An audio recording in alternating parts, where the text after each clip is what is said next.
Delhi sultans அந்த இந்தியாவில் உள்ள அந்த north west area, western side, central ஏரியான்னு இப்படி எல்லா சைட்லேயும் வந்து அவங்க ஸ்ப்ரெட் ஆனது இப்படி தான். So the period from the 13th to 16th century, அதாவது எக்ஸாக்டாக 1206 and 1526ங்கிற ஏரியா, இந்த பீரியட் தான் வந்து பார்த்திங்கன்னா டெல்லி சுல்தான்ஸோட பீரியடு.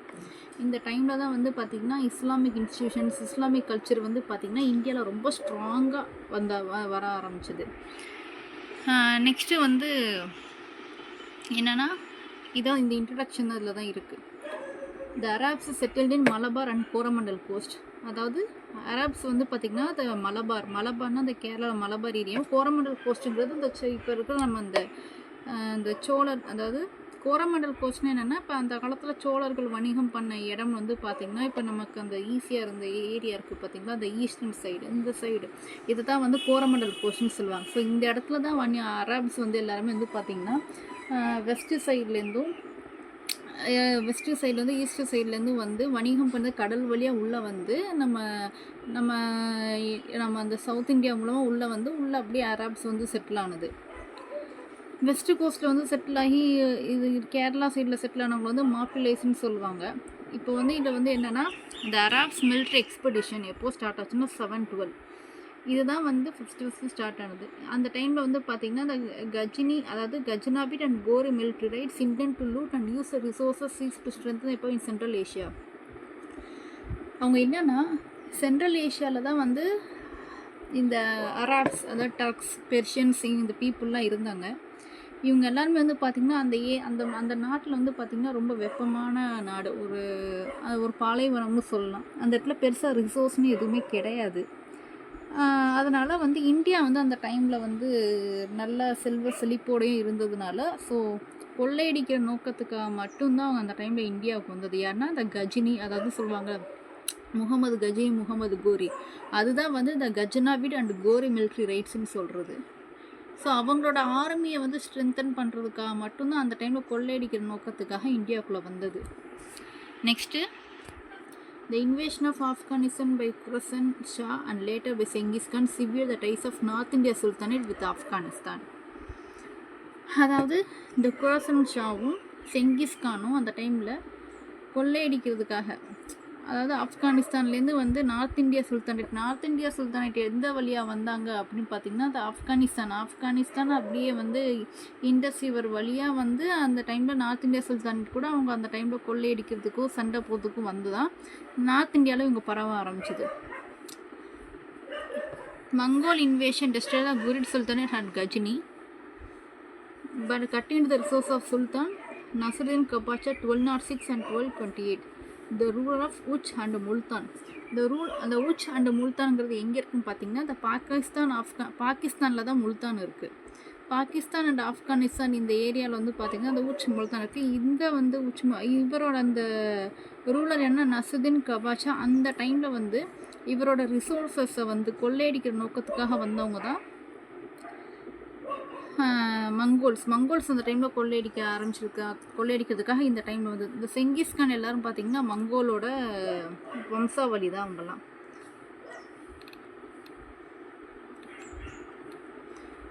சுல்தான் அந்த டைமில் தான் வந்து பார்த்திங்கன்னா சுல்தான் இல்துத்மிஷ் வந்து பார்த்திங்கன்னா அவரோட இன்ஃப்ளூயன்ஸ் வந்து நார்த் இந்தியா மேலே விழ ஆரம்பிச்சு டெல்லியை வந்து ஒரு கேபிட்டலாக, அந்த முஸ்லீம் இஸ்லாமிக் எம்பையரோட கேபிட்டலாக வச்சு இந்தியா வந்து ரூல் பண்ணது அந்த டைமில் தான். கிட்டத்தட்ட 4 செஞ்சுரிஸ்ன்னு கீழே வந்து சொல்லியிருக்காங்க பாருங்க. The Arabs, Turks, Persian and Central Asians were involve military and administratively. இங்கே வந்து இஸ்லாமிக் இன்வேஷன்ஸில் வந்து பார்த்திங்கன்னா குறிப்பிட்ட ஒரு கண்ட்ரி மட்டும் இல்லாமல் அரப்ஸு, டர்க்ஸ், பெர்ஷியன், சென்ட்ரல் ஏஷியன் இவங்க எல்லாருமே அதில் இருந்தாங்க.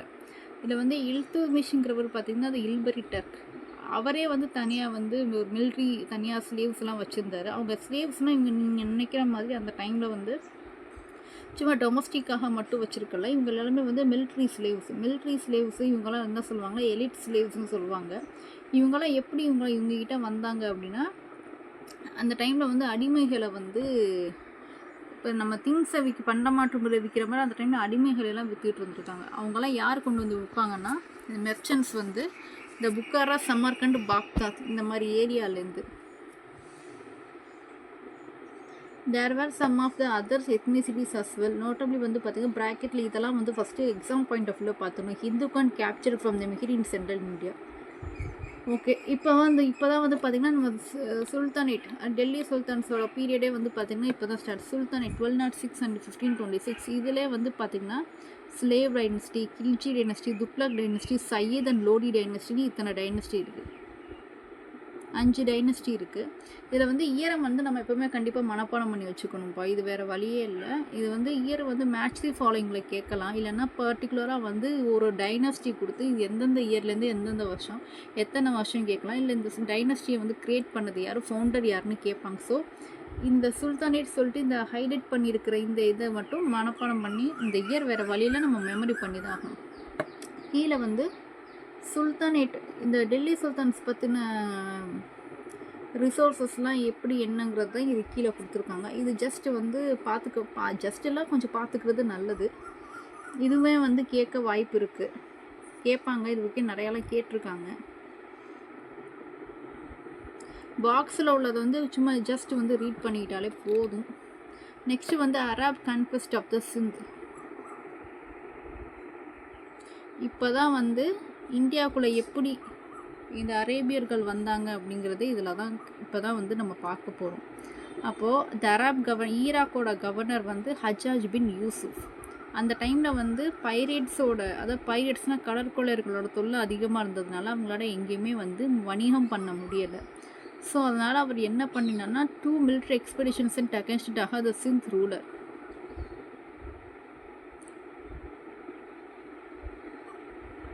அதாவது சிந்தோட ரூலர் டாகருக்கு எதிராகவே வந்து பார்த்திங்கன்னா 2 military எக்ஸ்பெடிஷன்ஸை வந்து அனுப்பிச்சார். ஒன்று வந்து பார்த்திங்கன்னா ஏன் 2 அனுப்பிச்சான்னு பார்த்திங்கன்னா ஒன்று வந்து கடல் வழியாகவும் ஒன்று வந்து நிலத்து வழியாகவும் ஒன்று அனுப்பிச்சார். பட் அது ரெண்டையுமே வந்து பார்த்திங்கன்னா சிந்த் ரூலர் வந்து தோக்கடிச்சிட்டாரு.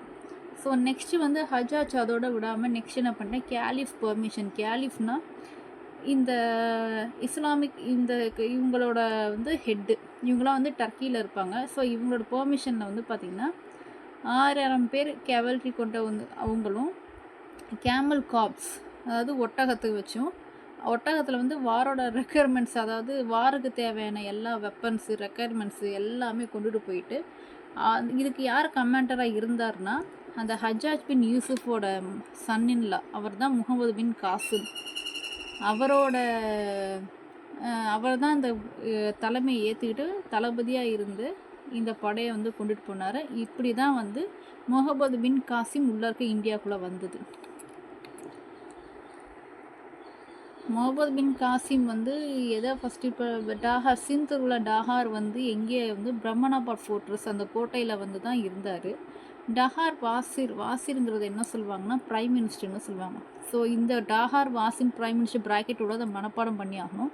இதுவும் மேட்ச் த ஃபாலோயிங்கில் கேட்கலாம், இல்லை வந்து ஆப்ஷன்ஸ் கொடுத்து கேட்கலாம், எப்படி வேணாலும் கேட்கலாம். இது வந்து அதான் இந்த மாதிரி வந்து ஒரு ஹிஸ்டாரிக்கல் டேர்ம்ஸ் கொடுத்து பக்கத்தில் காமன் டேர்ம் கொடுத்தாங்கன்னா இது வந்து கண்டிப்பாக வந்து கேட்கறதுக்கு 19% நிறைய சான்சஸ் இருக்குது. ஸோ இந்த மாதிரி டாகர் வாசிட் பிரைம் மினிஸ்டர் இந்த மாதிரி நிறையா இதுக்கப்புறம் உள்ளே லெசன்ஸ் போக நம்ம பார்க்காம இருக்குது. இதில் வந்து நம்ம மெமரி பண்ணிக்கிறது நல்லது.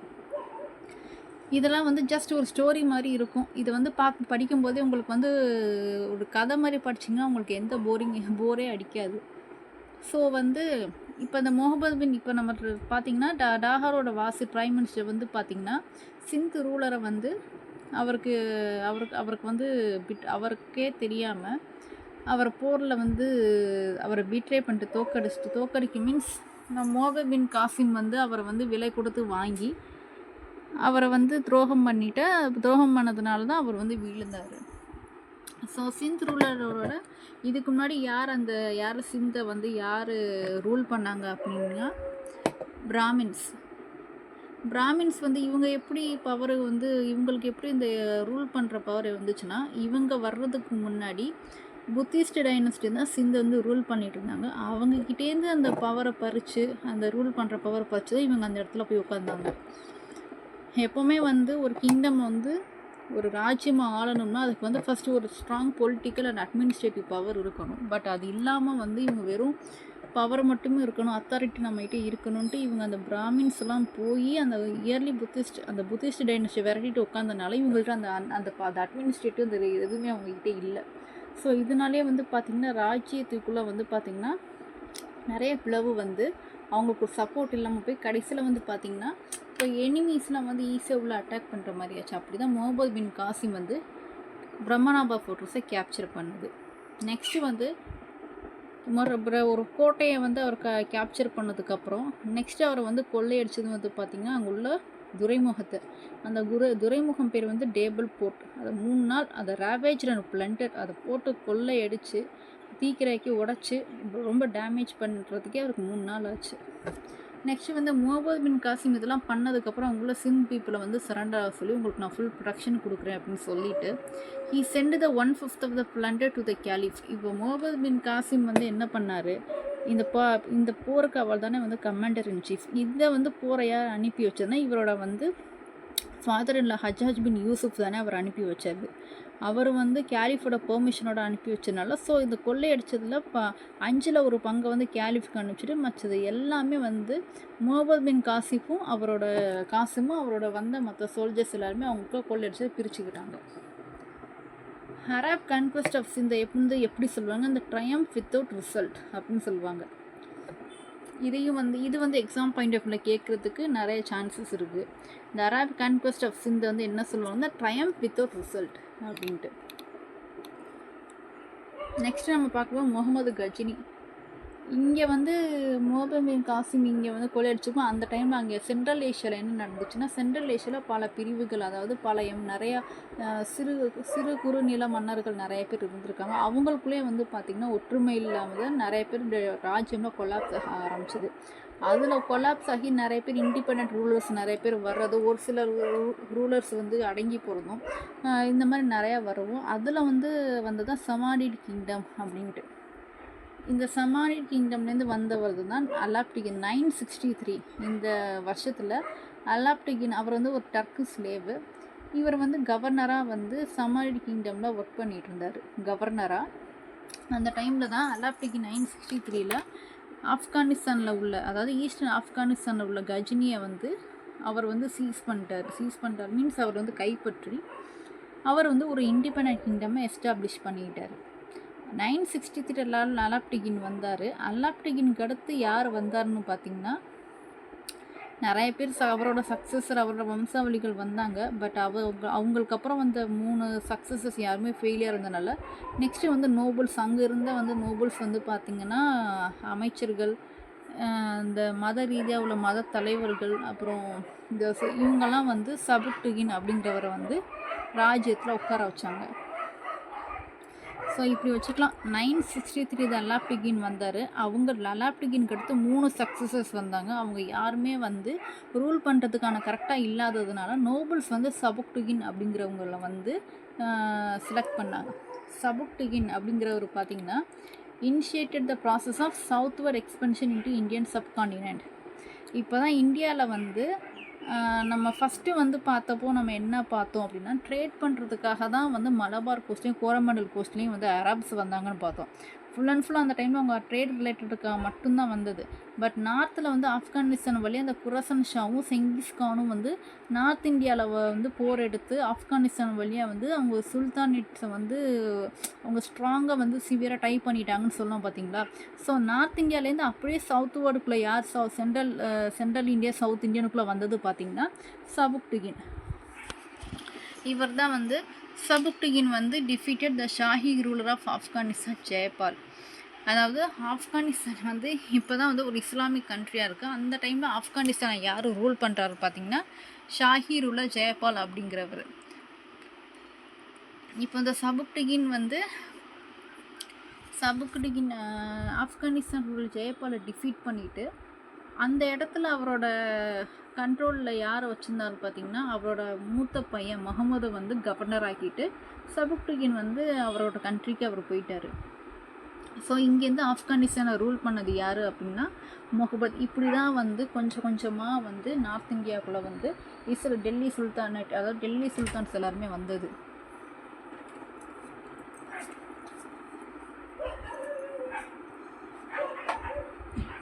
நெக்ஸ்ட்டு வந்து 997 நெக்ஸ்ட்டு வந்து 997 ஓகே. இப்போ 997 வந்து சபுக்டுகின் இறந்துட்டார். இறந்ததுக்கப்புறம் முகமது அந்த டைமில் வந்து பார்த்திங்கன்னா குரசனில் இருந்தார்.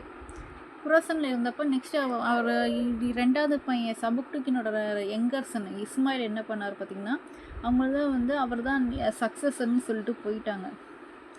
பட் வந்து முகமது என்ன பண்ணார்னா இஸ்மாயிலை வந்து டிஃபீட் பண்ணி தோற்கடிச்சிட்டு இவர் வந்து ராஜ்யத்தை அவர் பிடிச்சிட்டாங்க. பொதுவாகவே வந்து பார்த்திங்கன்னா இப்போ நம்ம இந்தியாவில் வந்து பொதுவாகவே என்ன பண்ணுவாங்கன்னா, இப்போது ராஜ்யம் நடக்குதுன்னா அப்பாவுக்கு அடுத்து பிள்ளைங்க தான். அதுவும் ஃபஸ்ட்டு மூத்த பையன் இல்லைன்னா அதுக்கடுத்து ஒரு 2வது பையன், இவங்க தான் வந்து ராஜ்யத்தில் இருக்கணும். பட் அவங்க வந்து டிசர்விங்காக இருந்தாலும் சரி இல்லாட்டினாலும் சரி அவங்க வந்து ஒரு பரம்பரையாக அந்த மாதிரி வரும். பட் வந்து இங்கே சுல்தான்ஸை பொறுத்த வரைக்கும் எப்படின்னா, யார் டிசர்விங்கான கேண்டிடேட்டோ அவங்க தான் வந்து அந்த ராஜ்யத்துக்குள்ளே வர முடியும். அந்த டிசர்விங்னா என்ன மாதிரினா,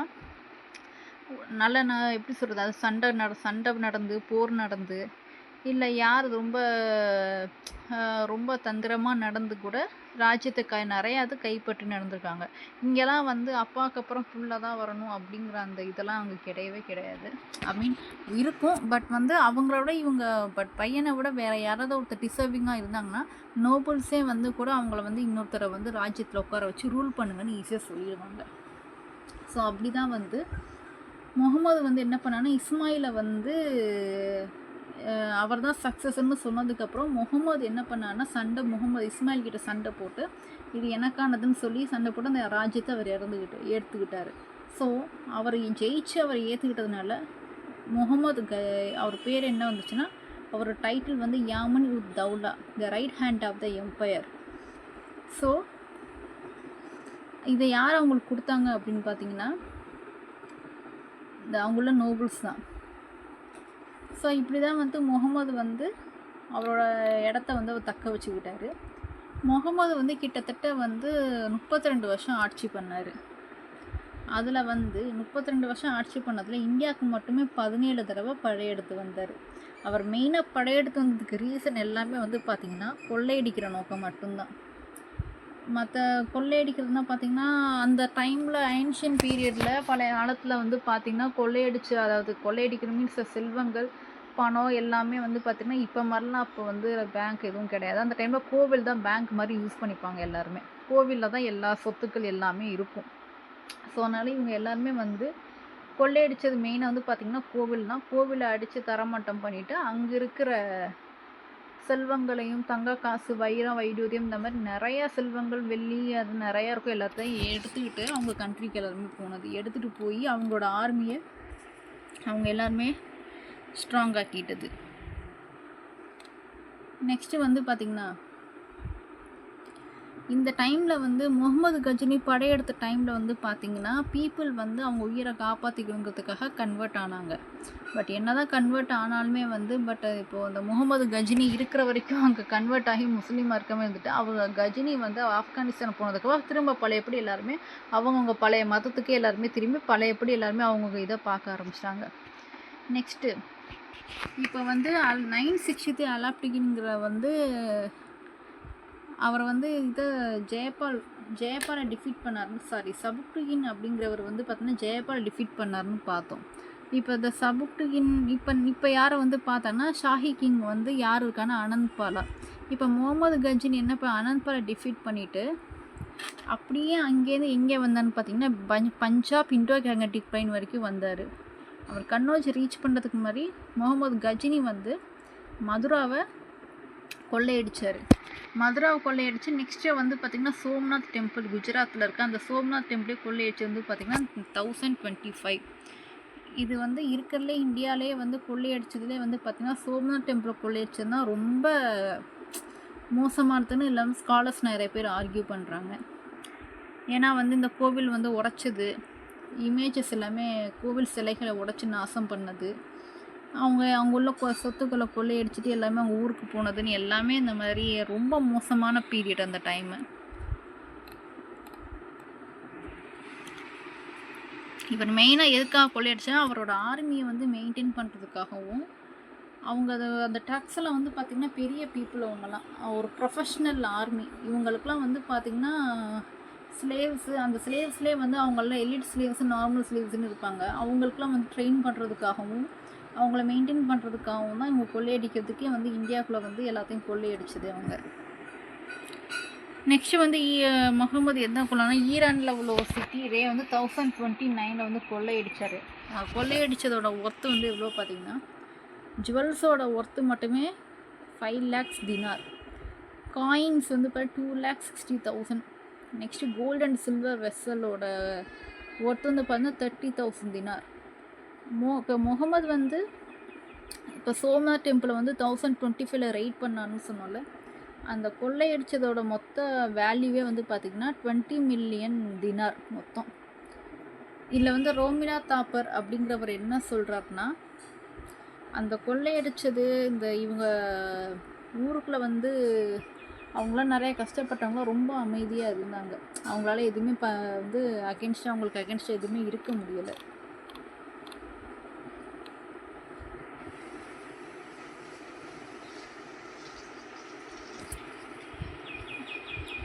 இப்போ முகமது கஜினி வந்து இறந்ததுக்கப்புறம் அவங்களுக்குள்ளே வந்து பார்த்திங்கன்னா ராஜ்யத்துக்குள்ளே யார் வர்றதுங்கிற சண்டை வந்துச்சு. ஏன்னா அவங்களுக்கு அப்புறம் வந்த சக்ஸஸர் யாருமே வந்து ஒரு டிசர்விங்கான சக்ஸஸர் யாருமே இல்லை. இருந்தாலும் சுல்தான் இப்ராஹிம் அப்படிங்கிறவர் வந்து பார்த்திங்கன்னா 42 வருஷம் வந்து கஜினி டைனஸ்டியில் இருந்து ரூல் பண்ணார். சுல்தான் இப்ராஹிமோட சன் மசூத் அப்படிங்கிறவர் பார்த்திங்கன்னா 17 வருஷம் ரூல் பண்ணார். இப்போ இந்த டைமில் தான் வந்து பார்த்திங்கன்னா நார்த்துலேருந்து வந்த குரீட்ஸ், அதாவது நெட்டு வந்து வெஸ்ட்லேருந்து வந்த செல்ஜுக் டர்க்ஸ், இவங்க எல்லாருமே வந்து இந்த கிங்டம்க்கு வந்து பார்த்திங்கன்னா ரொம்ப பெரிய ஒரு இதாக இருந்தாங்க, ஒரு த்ரெட்டாக இருந்தாங்க அவங்க. இந்த லாஸ்ட்டு ரூலர் இந்த இவ்வளோ த்ரெட்ஸ் இருந்ததுக்கப்புறம் கஜினி டைனஸ்டியோட பொசிஷன் வந்து கொஞ்சம் கொஞ்சமாக நாள் ஆக ஆக அவங்களோட இது பவர் கொஞ்சமே இழக்க ஆரம்பிச்சு கடைசியில் அவங்களோட அத்தாரிட்டி எங்கே மட்டும் இருந்துச்சுன்னா லாகூர் ரீஜனில் மட்டும் இருந்தது. Even this lasted only for 3 decades. 1186 வந்து நம்ம முகமது கஜினி, அதாவது கஜினி டைனஸ்டி, இதோட இது வந்து கொஞ்சம் கொஞ்சமாக அவங்க பவரை இழந்து 1186 கூரி பிரின்ஸ் மொய்சுதீன் முகமது அப்படிங்கிறவர் பார்த்தீங்கன்னா பஞ்சாப்குள்ளே வந்து இன்வேட் பண்ணி லாகூரை வந்து சீஸ் பண்ணிட்டார். நெக்ஸ்ட்டு இந்த டைமில் தான் இதுக்கப்புறம் வந்து கஜினி டைனஸ்டிலேருந்து இப்போ கொஞ்சம் கொஞ்சமாக கோரி டைனஸ்டி கொஞ்சம் கொஞ்சமாக இதுலேருந்து வந்தது தான். இந்த கோரி டைனஸ்டிலேருந்து வந்தது தான் இப்போ வந்து இந்தியாவுக்குள்ளே டெல்லி சுல்தானேட்ஸ் எல்லாருமே. ஸோ இப்போ லாஸ்ட் ரூலர் கௌரவ் ஷா அப்படிங்கிறவர் வந்து பார்த்திங்கன்னா 1192 வந்து அவர் வந்து கொலை பண்ணிட்டாங்க. இந்த லாஸ்ட் கௌரவ் ஷா அப்படிங்கிறவர் வந்து பார்த்திங்கன்னா கஜினி டைனஸ்டியை சேர்ந்தவர். இதுலேருந்து இந்த கஜினி டைனஸ்டி முகமதோட கஜினி ஹவுஸ் அப்படிங்கிறவர் வந்து கிட்டத்தட்ட எண்டுக்கு வந்துடுச்சு. அல்பெருனி அப்படிங்கிறவர் வந்து பார்த்திங்கன்னா இந்த famous mathematician, philosopher, astronomer, historian. இவர் வந்து முகமது கஜினி கூட இந்தியாவுக்கு வந்தவர் தான். அந்த டைமில் அவர் வந்தவர் சான்ஸ்கிரிட்டு, சமஸ்கிருதம் கற்றுக்கிட்டு ரிலீஜியஸ் ஃபிலாசபிக்கல் டெக்ஸ்ட் எல்லாமே கற்றுக்கிட்டு இவர் வந்து கிதாபுல் ஹிண்ட் அப்படிங்கிற ஒரு புக்கை வந்து கம்போஸ் பண்ணார். இவர் வந்து ஈக்லிட்டோட க்ரீக் ஒர்க்கையும் வந்து சமஸ்கிருதத்தில் வந்து டிரான்ஸ்லேட் பண்ணார். ஹீ டிரான்ஸ்மிட்டட் ஆரியப்பட்டர் எழுதின ஆரியப்பட்டியம் புக்கையுமே வந்து வெஸ்ட்டுக்கு கொண்டுட்டு போனதே இவர் தான். இப்போ அல்பெருனி என்ன சொல்லுவாங்கன்னா inter civilisation connect between India and rest of the world. இப்போ இந்த இந்தியாவில் இருக்கிற அந்த சமஸ்கிருத ஒர்க்கு, ஃபிலாசபிக்கல், ரிலீஜியஸ் எல்லாமே வந்து ஹிஸ்ட்ரி எல்லாமே யார் மூலமாக இப்போ மற்ற வேர்ல்டுக்கு வெஸ்ட் வேர்ல்டுக்கு தெரிஞ்சது காரணமே வந்து அல்பெருனி தான். நெக்ஸ்ட்டு நம்ம பார்க்க போகிறது வந்து பார்த்திங்கன்னா முகமது கோரி. இப்போ வந்து நம்ம முகமது கஜினியை பற்றி நம்ம பார்த்துட்டோம், கஜினி டைனஸ்டி. நெக்ஸ்ட் வந்து முகமது கோரி டைனஸ்டியை பற்றி பார்த்தது. இப்போ கஜினி டைனஸ்டி வந்து பார்த்திங்கன்னா கொள்ளையடிக்கிற நோக்கத்தோடு இந்தியாவுக்குள்ளே வந்தாங்கன்னா, இப்போ இந்த கோரி டைனஸ்டிஸ் வந்து எதுக்காக மெயினாக இருந்தாங்கன்னா அட்மினிஸ்ட்ரேட்டிவ் பவர். அவங்க மெயினாக வந்தது வந்து அட்மினிஸ்ட்ரேட்டிவ் பவருக்காகவும் பொலிட்டிக்கல் பவருக்கு வந்து உள்ளே வந்தது. ஸோ அதுக்கு முன்னேற்பாடாக தான் they established a garrison town to ensure the regular flow of plunder and tribute.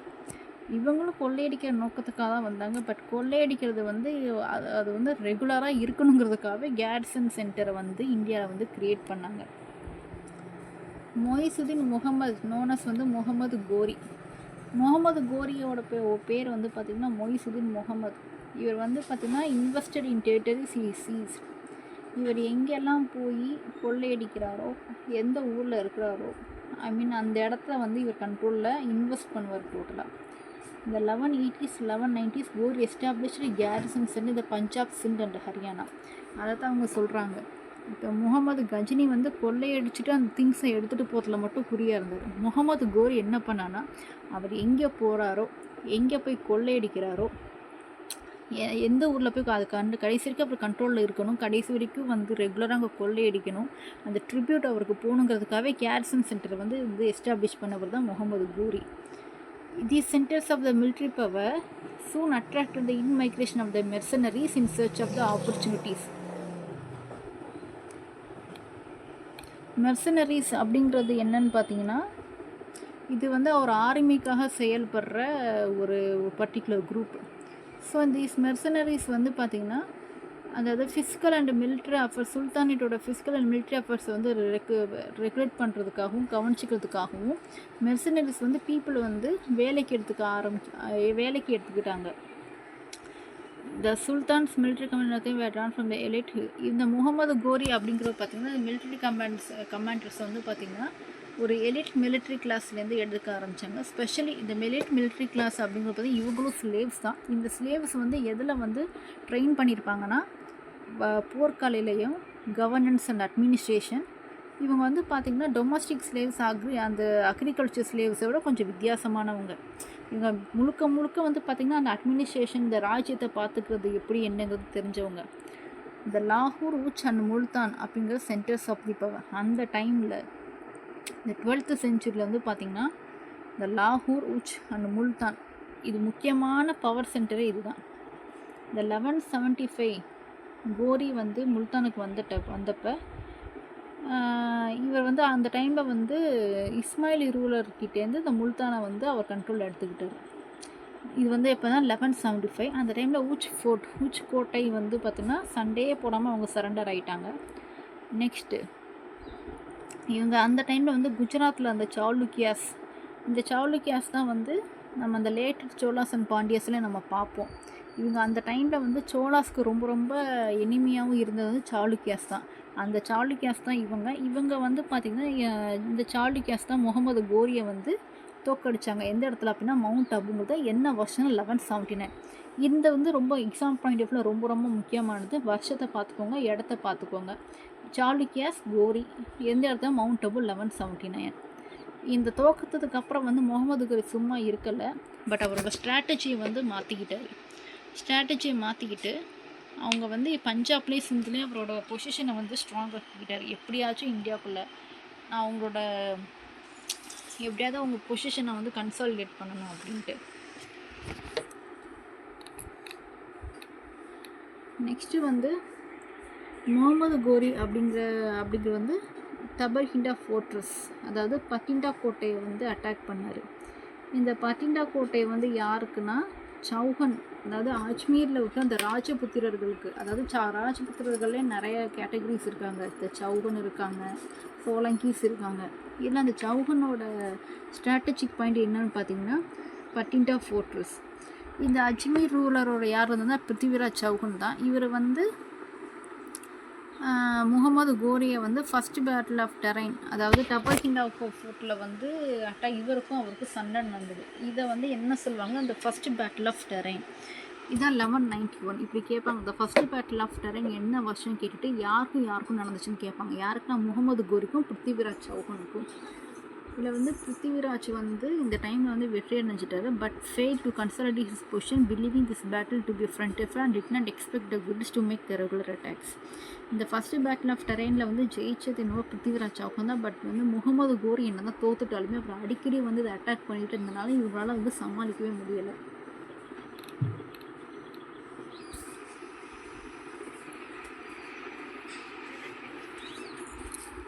Next Mohammed கோரி வந்து பார்த்திங்கன்னா ஃபஸ்ட்டு பேட்டில் ஆஃப் டெரைன் நடந்தது 1191. அந்த டைமில் தோற்றுட்டு போனாலும் திரும்ப மறு வருஷமே வந்து மறுபடியும் இந்தியாவுக்குள்ளே வந்தார். பிருத்திவிராஜ் சௌஹான் வந்து முகமது கோரியை வந்து ரொம்ப சாதாரணமாக எடுத்து போட்டார். இது இன்னும் சாதாரணமாக நடக்கிற சண்டை தானே, ஐ மீன் ஃப்ரண்டியர் ஃபுட்டு அப்படின்ட்டு இதை வந்து ஜஸ்ட் நம்ம ஒரு அவங்கள வரவிடாமல் தடுத்துறாரு போகணும். பட் இந்த செகண்ட் பேட்டில் ஆஃப் டெரைனில் தான் முகமது கோரி வந்து பிருத்திவிராஜ் சௌஹானை வந்து தோக்கடிச்சு பிடிச்சிட்டாங்க. முகமது கோரி நெக்ஸ்ட்டு வந்து அவர் இப்போ என்ன தான் அவர் தோக்கடித்தாலுமே திரும்ப வந்து அவரோட கண்ட்ரோலில் இருக்கணும், ஐ மீன் அவருக்கு ட்ரிபியூட் கொடுக்கணும். ஸோ அதனால் அவரை வந்து திரும்ப அவர் ராஜ்யத்தில் உட்கார வச்சாலுமே திரும்ப கொஞ்ச நாளில் வந்து பார்த்திங்கன்னா முகமது கோரி வந்து பிருத்திவிராஜ் சௌஹானை வந்து ட்ரீசன், அதாவது ராஜ்ய துரோகம் பண்ணிட்டுன்னு சொல்லி நெக்ஸ்ட்டு வந்து பிருத்திவிராஜ் சௌஹானை வந்து கொன்னுட்டாங்க. இப்போ அந்த முகமது கோரியோட ஜென்ரல் யாருன்னா குதுப்புதீன் ஐபக். இப்போ முகமது கோரியோட டெப்புட்டியாக இப்போ இந்தியாவில் இப்போ அவர் தான் இருக்கார். இப்போ இப்படி தான் முகமது குதுப்புதீன் ஐபக் மூலமாக தான் இப்போ வந்து ஸ்லேவ் டைனஸ்டி உருவாகுது. நெக்ஸ்ட்டு வந்து ஜெயச்சந்திரா ஆஃப் கன்னோஜ். கோரி மறுபடியும் முகமது கோரி வந்து இந்தியாவில் வந்து சண்டை போட வந்தார். யார் கூட தான்? கன்னோஜூரில் Jayachandra. When all Rajput chief had stood by the Prithviraj.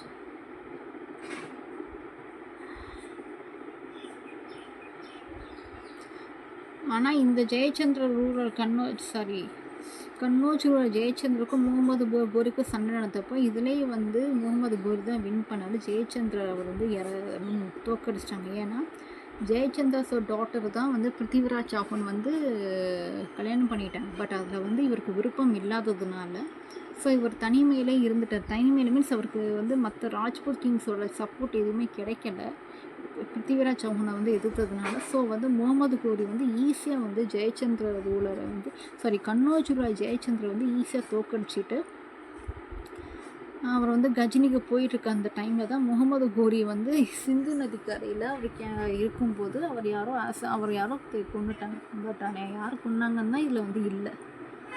Next Rajput kingdoms. So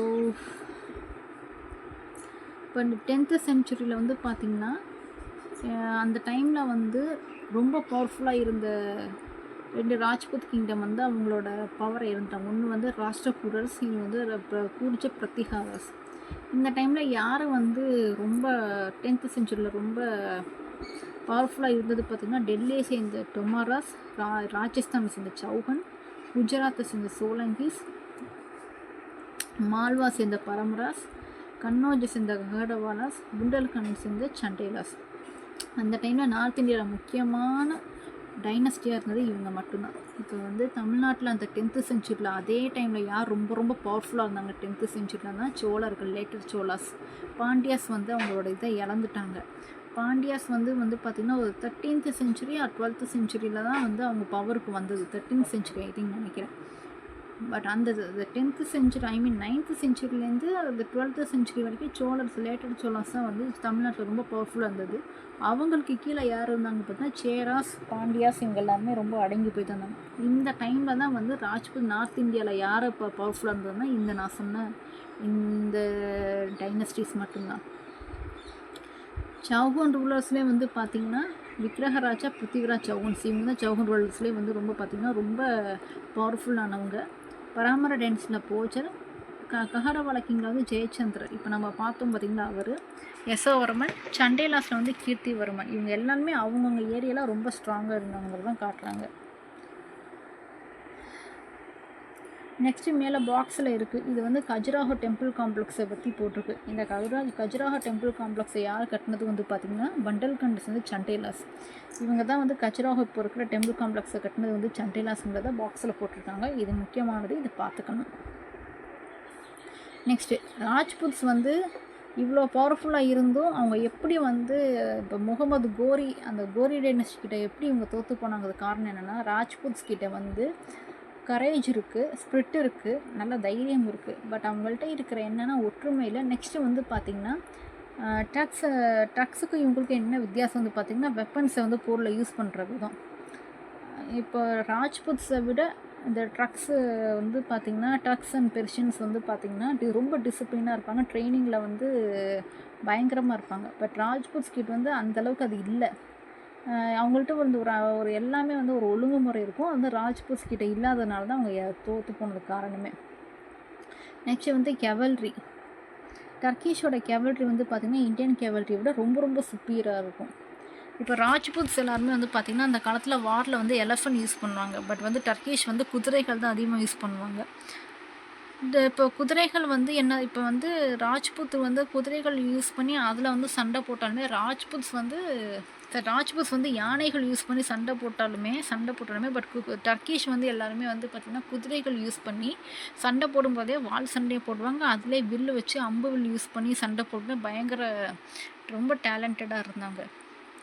There was a definite military advantage which the Dutch used well against the enemies and emerged triumphant in their battles. இப்படி தான் வந்து ராஜ்புட்ஸை வந்து Turkish எல்லா விதத்துலேயுமே தோற்கடிச்சு வந்தது.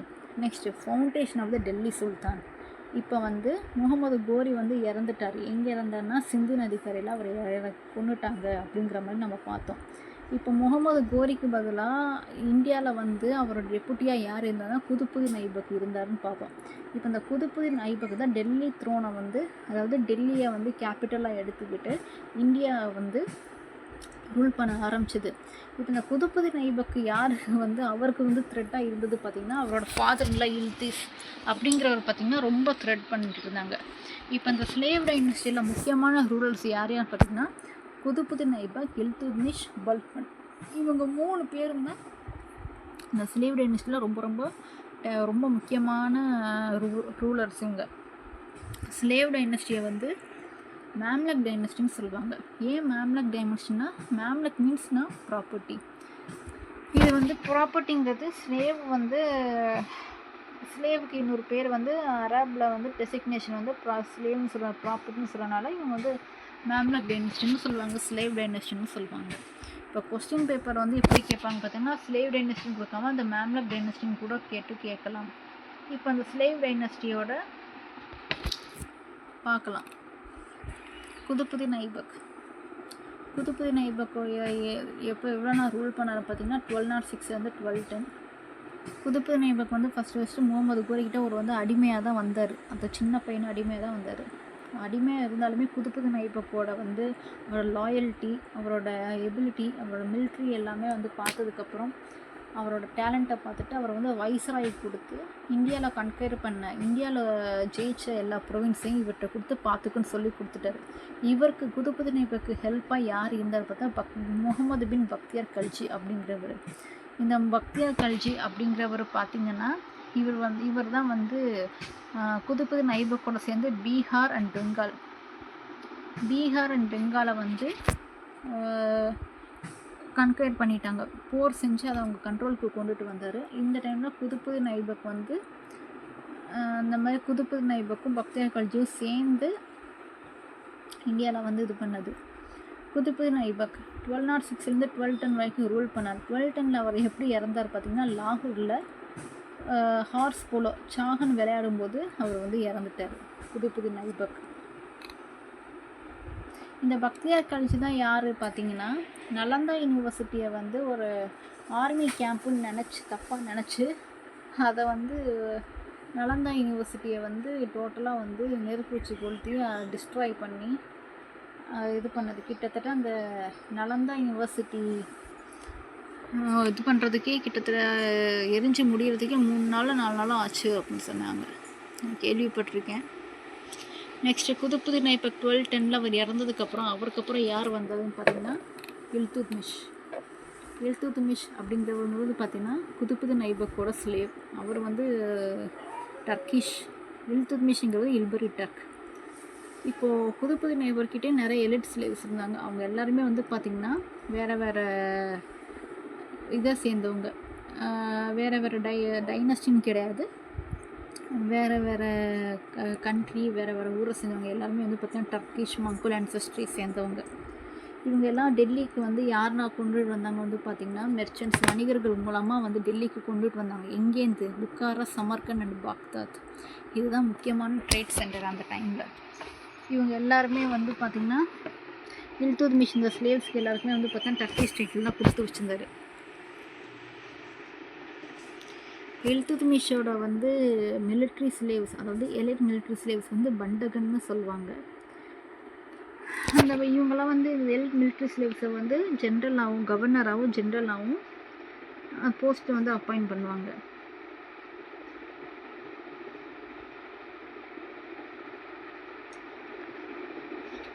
இல்துத்மிஷ்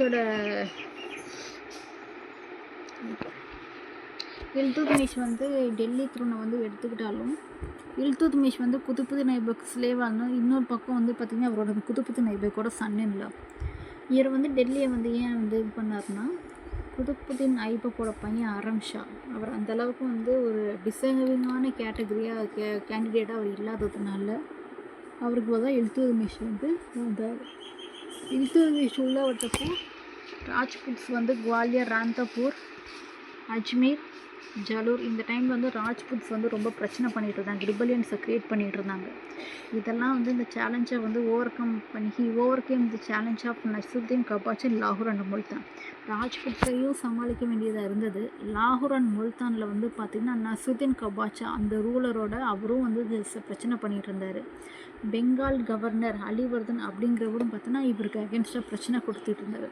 குதுப்புதீன் ஐபக் விட இல்துத்மிஷுக்கு தான் வந்து பார்த்திங்கன்னா இந்த இந்தியாவை ரூல் பண்ணும்போது இவருக்கு இந்த இன்டர்னல் சேலஞ்சஸ் நிறையவே அவருக்கு இருந்தது. ஸோ பெங்கால் கவர்னர் அலிவர்தன் அப்படிங்கிறவர் வந்து பார்த்திங்கன்னா இவர் அப்பாயிண்ட் பண்ணதான். நெக்ஸ்ட்டு வந்து இல்துத்மிஷ் இன்னொரு நல்ல காரியம் பண்ணது என்னதுன்னா, அவர் வந்து அந்த டைமில் அவருக்கே தெரியாமல் இந்தியாவை வந்து சேவ் பண்ணியிருக்கார். யாருக்கிட்டேருந்து பார்த்திங்கன்னா செங்கிஸ்கான் கிட்டேருந்து. ஏன்னா அந்த டைமில் செங்கிஸ்கானுக்கும் வாரிஸ்மி ஷா ஜலாலுதீன் சென்ட்ரல் ஏஷியா சேர்ந்தவருக்கும் சண்டை. அந்த டைமில் ஜலாலுதீன் அப்படிங்கிறது வந்து பார்த்திங்கன்னா இல்துத்மிஷ் கிட்ட வந்து சப்போர்ட் பண்ண சொல்லி கேட்குறாரு. அந்த டைமில் வந்து இல்துத்மிஷ் வந்து பொலைட்டாக அவர் வந்து முடியாதுன்னு சொன்னதுனால செங்கிஸ்கான் கிட்டேருந்து அவர் தப்பிச்சார். இன்கேஸ் அவர் வந்து ஜலாலுதீனுக்கு வந்து சப்போர்ட் பண்ணி அவரை வந்து இந்தியாவில் அடைக்கலம் கொடுத்துருந்தாருன்னா அந்த டைமில் செங்கிஸ்கான் இந்தியாவுக்குள்ளே வந்து இந்தியாவை வந்து துவம்சம் பண்ணியிருப்பார். இப்போ இல்துத்மிஷ் அவர் இன்னொரு என்ன பண்ணியிருக்காருன்னா, குதுப் மினாரை கம்ப்ளீட் பண்ணது வந்து இல்துத்மிஷ் தான். இந்த குதுப் மினார் அப்படிங்கிறது எங்கே இருக்குன்னா டெல்லியில் இருக்குது. இதோட டோட்டல் ஹைட் வந்து 243 ஃபீட். இந்த குதுப் மினார் யார் கட்ட ஸ்டார்ட் பண்ணது பார்த்திங்கன்னா குதுப்புதீன் ஐபக். இது வந்து ஒரு victory tower. And for the introduction of silver to basic and sultanate period. Qutbuddin Aibak start பண்ணி வச்ச குதுப் மினாரையும் கம்ப்ளீட் பண்ணது இவர் தான். நெக்ஸ்ட்டு வந்து காப்பர் அண்ட் சில்வர் டாங்காவையும் இன்ட்ரடியூஸ் பண்ணி வச்சதும் இல்துத்மிஷ் தான். 2 basic coins of the Sultan period.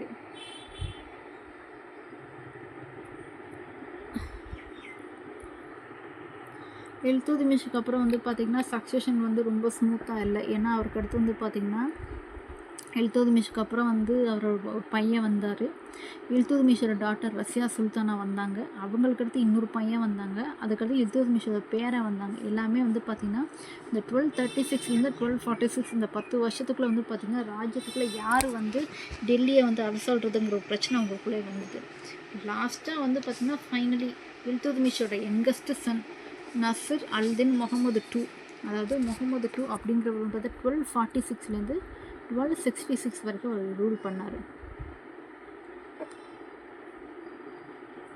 Next Iltutmish கிட்ட வந்து நிறையா எலிட் அண்ட் மிலிட்ரி ஸ்லேவ்ஸ் இருந்தாங்க நம்ம சொன்னோம் இல்லையா. இவங்க எல்லாருமே வந்து பார்த்திங்கன்னா இல்துத்மிஷ் இறந்ததுக்கப்புறம் அவங்களே வந்து கவர்னராகவும் ஜென்ரலாகவும் இருந்தாலும் வந்து இல்துத்மிஷ் இல்லாத காரணத்தினால அவங்க வந்து டெல்லியோட பொலிட்டிக்ஸில் அவங்க வந்து எல்லாத்துக்கும் இன்ஸ்ட்ரக்ஷன் கொடுத்து எல்லாத்தையும் இன்வால்வ் ஆக ஆரம்பித்ததுனால அதுவும் ஒரு பிரச்சனை வந்தது. இல்துத்மிஷ் ராயல் ஸ்லேவ்ஸ் வந்து நம்ம பார்த்தோம். எலிட் மிலிட்ரி ஸ்லேவ்ஸ் பண்டகன். இங்கே வந்து இல்துத்மிஷோட ராயல் ஸ்லேவ்ஸ் பண்டகன் ஐகாஸ். இது பேர் வந்து இதுவுமே வந்து கேட்பாங்க எக்ஸாமில்.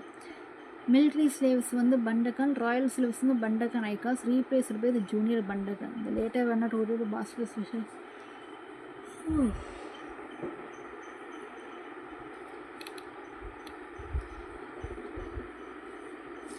இல்துத்மிஷ் இறந்ததுக்கப்புறம் வந்து பார்த்திங்கன்னா இந்த ஸ்லேவ் கவர்னர்ஸ், அதாவது ஈஸ்டர்ன் ப்ரொவின்ஸில் இருக்கிற அந்த லக்னாட்டி, இப்போதைக்கு பெங்காலில் இருக்கிற லக்னாட்டையும் வெஸ்ட்டில் இருக்கிற பஞ்சாப் அண்ட் சிந்த் ப்ரொவின்ஸஸ் இந்த ஸ்லேவ் கவர்னர்ஸும் நாங்கள் டெல்லியிலேருந்து, அதாவது டெல்லி கண்ட்ரோலில் இருந்த இவங்க வந்து நாங்கள் இண்டிபெண்ட்டாக ரூல் பண்ண போகிறோம்னு சொல்லி வெளியில் வந்துட்டாங்க. The core territories and its officers sought to resist the intervention. Delhi by considered home bases and allied with the neighboring chieftains.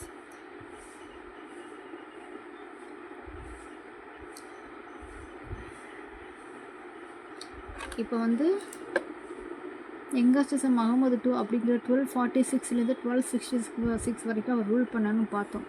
இந்த டைமில் வந்து பார்த்திங்கன்னா நம்ம இன்னொன்று பார்த்த கவர்னர்ஸ் அண்ட் நோபல் ஜென்ரல்ஸ் எல்லாருமே வந்து டெல்லியோட விஷயத்தில் எல்லாமே மூக்க நுழைக்க ஆரம்பித்தாங்க, இன்வால்வ் ஆக ஆரம்பித்தாங்க. நிறைய பேர் வந்து நம்ம இண்டிபெண்டன்ட் ரூல் பண்ண போகிறோம்னு சொல்லிட்டு போனாங்க இந்த டைமில் மற்ற நெய்பர் கண்ட்ரீஸோட நெய்பர் சீஃப்டன்ஸ் கூட சேர்ந்துட்டு. இந்த டைமில் தான் வந்து 1254 சம்ஷி பண்டகன் அப்படிங்கிறவர், அதாவது ஷம்சி பண்டகன் அண்ட் சக்ஸஸிவ் டெல்லி சுல்தான் 1250 உலுகு கான் அப்படிங்கிறவர் பார்த்திங்கன்னா இவரும் ஒரு ஸ்லேவ் தான். அந்த டைம் வந்து ஷிவாலிக் நார்த் வெஸ்ட்டில் இருக்க ஷிவாலிக் டெரிட்டரிஸோட கமாண்டராக இவர் தான் இருந்தது. டெல்லியை வந்து அவர் சீஸ் பண்ணிட்டார் 1254 சீஸ் பண்ணிட்டு. இவர் டைட்டில் வந்து பார்த்தோன்னா உலுகு கான் டைட்டில் வந்து பார்த்தா நைப் ஐ முல்க் deputy of the realm seizing the throne வந்து பார்த்திங்கன்னா 1266 கியாசுதீன் பல்பன் அப்படிங்கிற பேரில் வந்து இவர் ரூல் பண்ண ஆரம்பிச்சிட்டாரு. டெல்லியை வந்து இவர் ரூல் பண்ண ஆரம்பிச்சிட்டாரு. 1254 உலுகு கான் அப்படிங்கிற 1254 1254 கிட்டத்தட்ட அன்அஃபிஷியலாக வந்துட்டார். பட் 1266 தான் வந்து கியாசுதீன் பல்பன் அப்படிங்கிற பேரில் வந்து இவர் ரூல் பண்ண ஆரம்பிச்சது.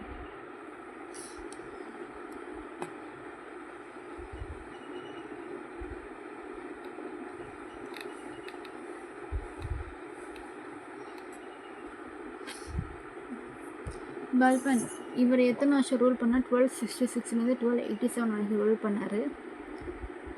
அந்த டைமில் நம்ம பார்த்தப்போ முகமது II அவரோட சன் யங்கஸ்ட் சன் அப்படி ரூல் பண்ணும்போது நிறையா கவர்னர்ஸ் அண்ட் நோபல் ஜென்ரல்ஸ் எல்லாருமே வந்து டெல்லியில் வந்து பொலிட்டிக்ஸில் நிறையா பிரச்சனை கொடுத்துட்டு இருந்தாங்கன்னு பார்ப்போம். இவர் பல்பன் உள்ளே வந்தது என்ன பண்ணார்னா பொலிட்டிக்கல் இன்டெபிலிட்டி அவர் வந்ததுக்கப்புறம் இவங்களோட பிரச்சனை எல்லாமே ஒரு ஃபுல் ஸ்டாப் வச்சார்.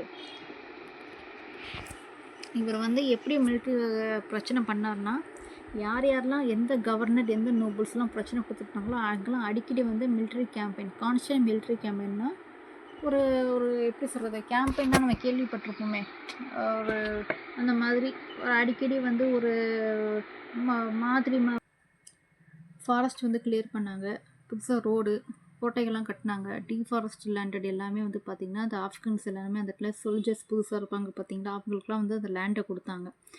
இன்னொருத்தவங்களுக்கு வந்து நம்ம மஃப்ரூசி அந்த லேண்டை கொடுத்த ரெண்ட் ஃப்ரீ லேண்ட் வந்து மஃப்ரூசின்னு சொல்லுவாங்க. இப்போ வந்து இதுதான் பல்பன் பண்ண ரிஃபார்ம்ஸு.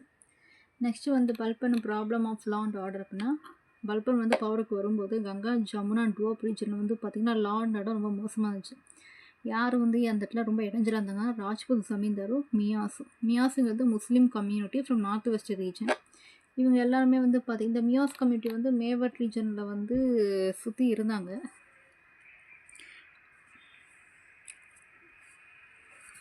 ஸோ இவங்க தான் வந்து பல்பனுக்கு அந்த டைமில் ரொம்ப பெரிய ப்ராப்ளமாக கொடுத்தது. ஸோ அதனால் பல்பன் என்ன பண்ணாருன்னா அதாவது மியாஸ் முஸ்லீம் கம்யூனிட்டிஸை வந்து கம்ப்ளீட்டாக டெஸ்ட்ராய் பண்ணார். நெக்ஸ்ட்டு வந்து ராஜ்புத்ஸை வந்து டெஸ்ட்ராய் பண்ணிட்டு ஜங்கிள்ஸை கிளியர் பண்ணிவிட்டு ஆஃப்கன் சோல்ஜர்ஸ் எல்லாருக்குமே வந்து அந்த இடத்த எல்லாருக்குமே அந்த ஒரு காலனிஸ் எஸ்டாப்ளிஷ் பண்ணி அந்த ரோடையும் அந்த இடத்தையும் வந்து அவர் கண்ட்ரோலில் வச்சுக்கிட்டாரு. நெக்ஸ்ட்டு வந்து எக்ஸ்பெடிஷன் அகேன்ஸ்ட் துக்ரில் கான். பல்பன் வந்து பொதுவாகவே இந்த கண்ட்ரிக்குள்ளே வந்து இந்த உள்ளூர் கழகத்தை எல்லாம் வந்து டீல் பண்ணுறதுல ரொம்ப ருத்லெஸ்ஸான பொறுப்பற்ற ருத்லெஸ்னா மாதிரி கொடூரமானவர். அவர் எப்படின்னா அந்த டைமில் பெங்கால் கவர்னராக வந்து துக்ரிகால் இந்த துக்ரிகால் வந்து பல்பனுக்கு அகேன்ஸ்டாக மாற ஆரம்பிச்சார். ஸோ அதனால் என்ன பண்ணார்னா துக்ரில் கானை அடக்கிறதுக்காக அவாத் கவர்னர் அமீன் கானை வந்து அனுப்பிச்சி வச்சாங்க போருக்கு. துக்ரில் கான் வந்து அமீன் கானை தோக்கடிச்சார். ஸோ இதனால் வந்து பல்பன் வந்து மேலும் வந்து சென்ட் 2 more எக்ஸ்பெடிஷன்ஸ் எக்ஸ்ட்ரா அடுத்து வந்து பார்த்திங்கன்னா இன்னும் ரெண்டு தடவை வந்து அதாவது போர்களை அனுப்பிச்சார். பட் அதுவும் வந்து டிஃபீட் பண்ணிட்டார். யார் டிஃபீட் பண்ணது யாருன்னா துக்ரில் கான் பெங்கால் கவர்னர். ஸோ இதனால் கோவமான பல்பன் என்ன பண்ணான்னா அவரே வந்து பெங்காலுக்கு போயிட்டு துக்ரில் கானை வந்து அடக்கணுன்ட்டு போன டைமில் தான் துக்ரில் கான் பயந்து அந்த பெங்காலை விட்டு ஓடினது. பல்பன் வந்து அதோட விடாமல் அவர் துரத்திக்கிட்டே போனார். ஃபஸ்ட்டு எங்கே போனால் லக்னாட்டிக்கு போனார், அங்கேருந்து திரிபுரா போனார். அங்கே தான் திரிபுராவில் தான் வந்து பெங்கால் துக்ரில் கானை கேப்சர் பண்ணி அவரோட தலையை வந்து வெட்டிட்டார். ஸோ துக்ரில் கான் இறந்ததுனால ஸோ பெங்காலுக்கு புது கவர்னராக யாரை போட்டான்னா பல்பனோட சன் பக்ரா கானே வந்து பெங்கால் கவர்னராக புதுசாக போட்டாங்க. இப்போ பெங்கால் கவர்னர் வந்து யார் இருந்தால் பக்ரா கான். இவர் வந்து பல்பன் இறந்ததுக்கப்புறமே அவரே வந்து ஒரு இண்டிபெண்ட் கிங்டமாக அவரே ஃபார்ம் பண்ணிட்டாரு. ஆனால் வந்து டெல்லி த்ரோனுக்கு வந்து அவர் வந்து உரிமை கொண்டாடிட்டு வரல. பட் அதுக்கு பதிலாக அவரோட சன் கைகுபாத் அப்படிங்கிறவர் வந்து அந்த இடத்துல வந்துட்டார். நெக்ஸ்ட் வந்து மெஷர்ஸ் அகென்ஸ்ட் மங்கோல் த்ரெட். அதாவது பல்பன் வந்து அந்த டைமில் ஆட்சியில் இருந்த டைமில் அவங்க யார் இந்த டைம் இடைஞ்சலாக தான் மங்கோல்ஸ் வந்து ரொம்ப இடைஞ்சலாக இருந்தாங்க. ஸோ அதனால் வந்து மங்கோல்கிட்டேருந்து அவங்களுக்கு பாதுகாப்பு வேணுங்கிறதுக்காக இந்த ஃப்ரண்டியர் ரீஜன்ஸை வந்து ரொம்ப ஸ்ட்ரென்தன் பண்ணார். எப்படின்னா அந்த கேர்சன் ஃபோர்ட்டை வந்து பட்டிண்டா சுனம் சமானா இந்த டைமில் வந்து கேர்சன் ஃபோர்ட்டை அந்த இடத்துல எஸ்டாப்ளிஷ் பண்ணார். அதே டைமில் என்னதான் எஸ்டாப்ளிஷ் பண்ணாரும் நான் அதே டைமில் மங்கோல்ஸ் கிட்டத்தட்ட மேற்கொண்டு எந்த பிரச்சனையும் வரக்கூடாதுங்கிறதுக்காக செங்கிஸ் கானோட பேரன் ஹுலகு கான் கிட்ட வந்து ஒரு நல்ல ரிலேஷன்ஷிப் வந்து வச்சுக்கிட்டாரு, ஒரு கார்டியல் ரிலேஷன்ஷிப். இன்னும் கார்டியல் ரிலேஷன்ஷிப் வச்சுட்டு அவர் நெக்ஸ்ட் என்ன சொன்னால் மங்கோல்ஸ்னால அவங்களுக்கு வந்து இந்தியாவில் உங்களுக்கு எந்த பிரச்சனையும் வரக்கூடாது, சட்லஜ் நதியை தாண்டி இவங்க வரக்கூடாதுன்னு சொல்லி பல்பன் வந்து ஒரு ஒப்பந்தத்தை ஒன்று போட்டுக்கிட்டாங்க. ஒப்பந்தம் கிடையாது, அது ஒரு அஷூரன்ஸ், அதாவது ஒரு எப்படி சொல்கிறது, ஒரு உத்தரவாதம் அந்த மாதிரி. ஹுலகு கான் இதுக்கு என்ன பண்ண, ஹுலகு கான் தான் செங்கிஸ் கானோட பேரன்.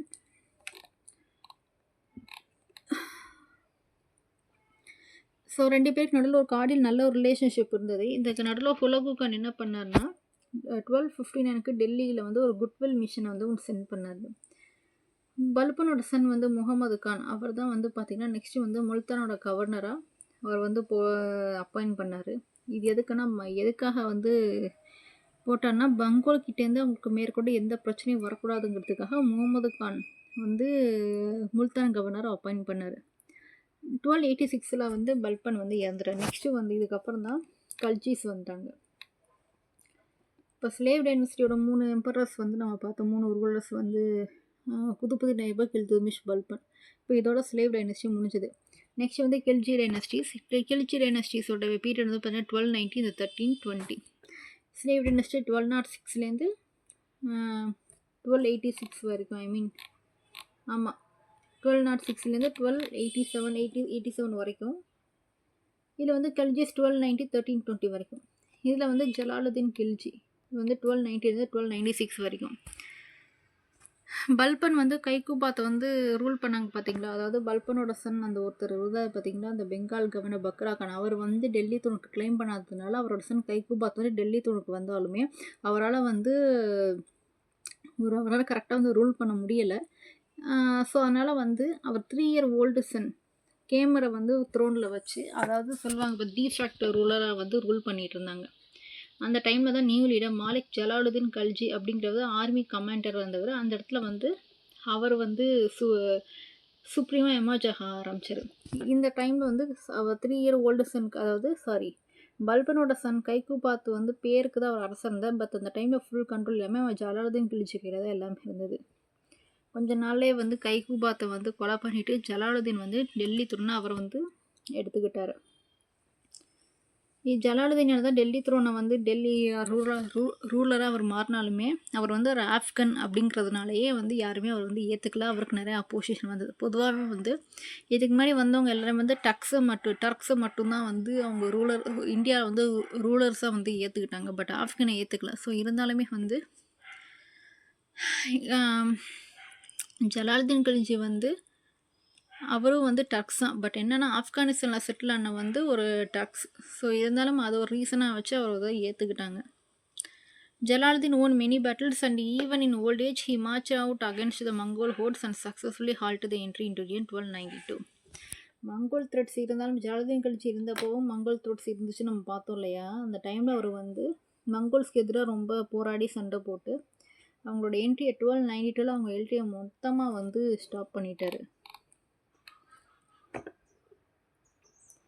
ஜலாலுதீன் கில்ஜியோட நெஃப்யூ தான் வந்து அலாவுதீன் கில்ஜி. அந்த டைமில் அலாவுதீன் கில்ஜி வந்து காரா கவர்னராக இருந்தார். அவர் வந்து என்ன பண்ணார்னா மால்வா வந்து இன்வைட் பண்ணி மால்வாவில் உள்ள கொள்ளையடித்து அதோட செல்வங்களில் எடுத்துகிட்டு வந்தார். நெக்ஸ்ட் வந்து தேவகிரி டெக்கான் ரீஜனில் இருக்கிற ஒரு கேபிட்டல் சிட்டி யாதவ கிங்டம், அதையும் வந்து கேம்பெயின் பண்ணார். கேம்பெயின்னா மீன்ஸ் போர் தொடுத்து கொள்ளையடிச்சார். நெக்ஸ்ட்டு வந்து அவர் அந்த தேவகிரிலேருந்து போர் எடுத்துட்டு கொள்ளையடிச்சு வந்த அந்த டைமில் தான் ஜலாலுதீன் கில்ஜியை கொலை பண்ணிட்டு நெக்ஸ்ட்டு அலாவுதீன் கில்ஜி வந்து இதுக்கு வந்தது. இது வந்து நீங்கள் எதில் பார்க்கலான்னா பத்மாவத் மூவியில் வந்து பார்த்தீங்கன்னா கில்ஜி டைனஸ்டிஸை பற்றி அதில் வந்திருக்கும். அதில் வந்து இந்த ஜலாலுதீன் கில்ஜி அலாவுதீன் கில்ஜியை பற்றிலாம் டீட்டெயிலாக இருக்கும். பட் இதை பற்றி புரியாதவங்க அந்த மூவி பார்த்தீங்கன்னா இன்கேஸ் ஃப்ரீயாக இருக்கிறப்ப அந்த மூவி பார்த்தீங்கன்னா உங்களுக்கு அதை பற்றி தெரிய நிறையவே சான்சஸ் இருக்குது, புரியும் ஓரளவுக்கு. நெக்ஸ்ட்டு அலாவுதீன் கில்ஜி 1296லேருந்து 1316 வரைக்கும். அலாவுதீன் வந்து டெல்லி த்ரோனை கேப்சர் பண்ணதுக்கப்புறம் அவர் ஃபஸ்ட் இயர் அது ஃபஸ்ட்டு ஒரு வருஷத்துக்கு வந்து பார்த்திங்கன்னா அவர் சுற்றி இருக்கிற எனிமீஸ் எல்லாம் வந்து அவர் வந்து டோட்டலாக வந்து முறியடிச்சார் மீன்ஸ் அவருக்கு அகென்ஸ்டாக இருக்கிறவங்க அது துரோகிகள் எதிரிகள்லாம் யாருன்னு டோட்டலாக அவர் வந்து அந்த ஃபஸ்ட் இயரில் ஃபுல் அண்ட் ஃபுல் எல்லாமே இது பண்ணாங்க. அவரோட டெல்லியில் அவரோட பொசிஷன் வந்து ரொம்ப ஸ்ட்ரென்தன் பண்ணார். நெக்ஸ்ட்டு வந்து இவர் வந்து நிறைய நோபல்ஸ் எல்லாம் வந்து ஆஃபீஸர்ஸ் எல்லாருமே டிஸ்மிஸ் பண்ணார். ஏன்னா வந்து யாரெல்லாம் இவர் அந்த டைமில் வந்து கமாண்டர் வந்து ஜலாலுதீன் கில்ஜியோட கமாண்டராக இருந்தவங்க ஆஃபீஸர்ஸாக இருந்தவங்க இந்த டைமில் விட்ட ஆஃபீஸர்ஸாக இருப்பாங்க. அவரே வந்து இது பண்ணி லாயல்ட்டி ஷிஃப்ட் ஆகி தான் அவரை கொலை பண்ணுறதுக்கு நிறைய ஹெல்ப் பண்ணாங்க. ஸோ நாளைக்கு பண்ணி இவருக்கு அவங்களால எந்த பிரச்சனையும் வரக்கூடாதுங்கிறதுக்காக நிறைய ஆஃபீஸர்ஸை வந்து இவர் வந்து டிஸ்மிஸ் பண்ணிட்டார். Next Mongol thread. நெக்ஸ்ட்டு வந்து 1298 அந்த டைமில் வந்து பார்த்திங்கன்னா மங்கோல்ஸ் வந்து டெல்லியை வந்து சூறையாடினாங்க. அப்போ அந்த டைமில் வந்து அலாவுதீனுக்கும் மங்கோல்ஸ்க்கும் தான் அலாவுதீன் கில்ஜிக்கும் மங்கோல்ஸ்க்கும் தான் சண்டை வந்தது. அந்த டைமில் அலாவுதீன் கில்ஜி தான் வந்து வின் பண்ணார்.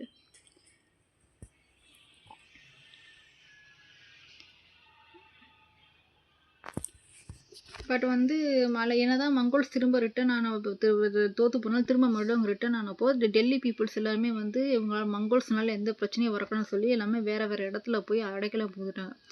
இதெல்லாம் பார்த்து அலாவுதீன் கில்ஜி திரும்ப பார்த்துட்டு இருக்க முடியும்னு சொல்லிட்டு மங்கோல்ஸை வந்து டோட்டலாக அவங்க இனிமேல் வரவே கூடாதுங்கிற மாதிரி பண்ணார். இந்த மங்கோல்ஸோட இது பண்ணாத 1305 வரைக்கும் இந்த சண்டை அவங்களுக்குள்ளே போயிட்டு இருந்தது.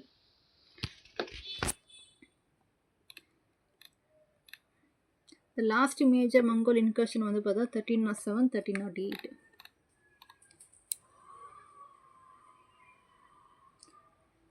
அலாவுதீன் கில்ஜியோட கேம்பெயின்ஸ் வந்து பார்த்திங்கன்னா தேவகிரியில் வந்து எந்தெந்த இயரில் வந்து இது பண்ணேன்னா 1296 1307 1314. குஜராத்தில் வந்து 1298 1300, ராந்தாம்பூர் 1301, சிட்டூர் 1303, மால்வா 1305. இதெல்லாம் வந்து என்னென்னா அலாவுதீன் கில்ஜி வந்து இந்தந்த ஊரில் இந்தந்த வருஷத்தில் இத்தனை போய் வந்து போர் தொடுத்தது தான் இதில் சொல்லியிருக்காங்க. இதான் மேட்ச் த ஃபாலோயிங்கில் கேட்கலாம், ஆப்ஷன்ஸில் கேட்கலாம், பொதுவாகவே ஹிஸ்ட்ரி.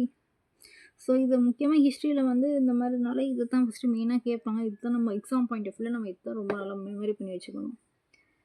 நெக்ஸ்ட்டு வந்து பெனின்சுலா ரீஜனில் வந்து பார்த்திங்கன்னா தேவகிரி இந்த வெஸ்ட் தேவகிரியை தான் வந்து அவர் ரொம்ப சூறையாடினது. அலாவுதீன் கில்ஜியோட கமாண்டர் என்னன்னு பார்த்தா மாலிக் கஃபூர் தான் 1307 வந்து தேவகிரியோட கோட்டையை வந்து கேப்சர் பண்ணார். தேவகிரிக்கு அப்புறம் வந்து பார்த்திங்கன்னா இந்த காக்கத்திய ரூலர் வாரங்கல் தெலுங்கானா ரீஜனில் உள்ள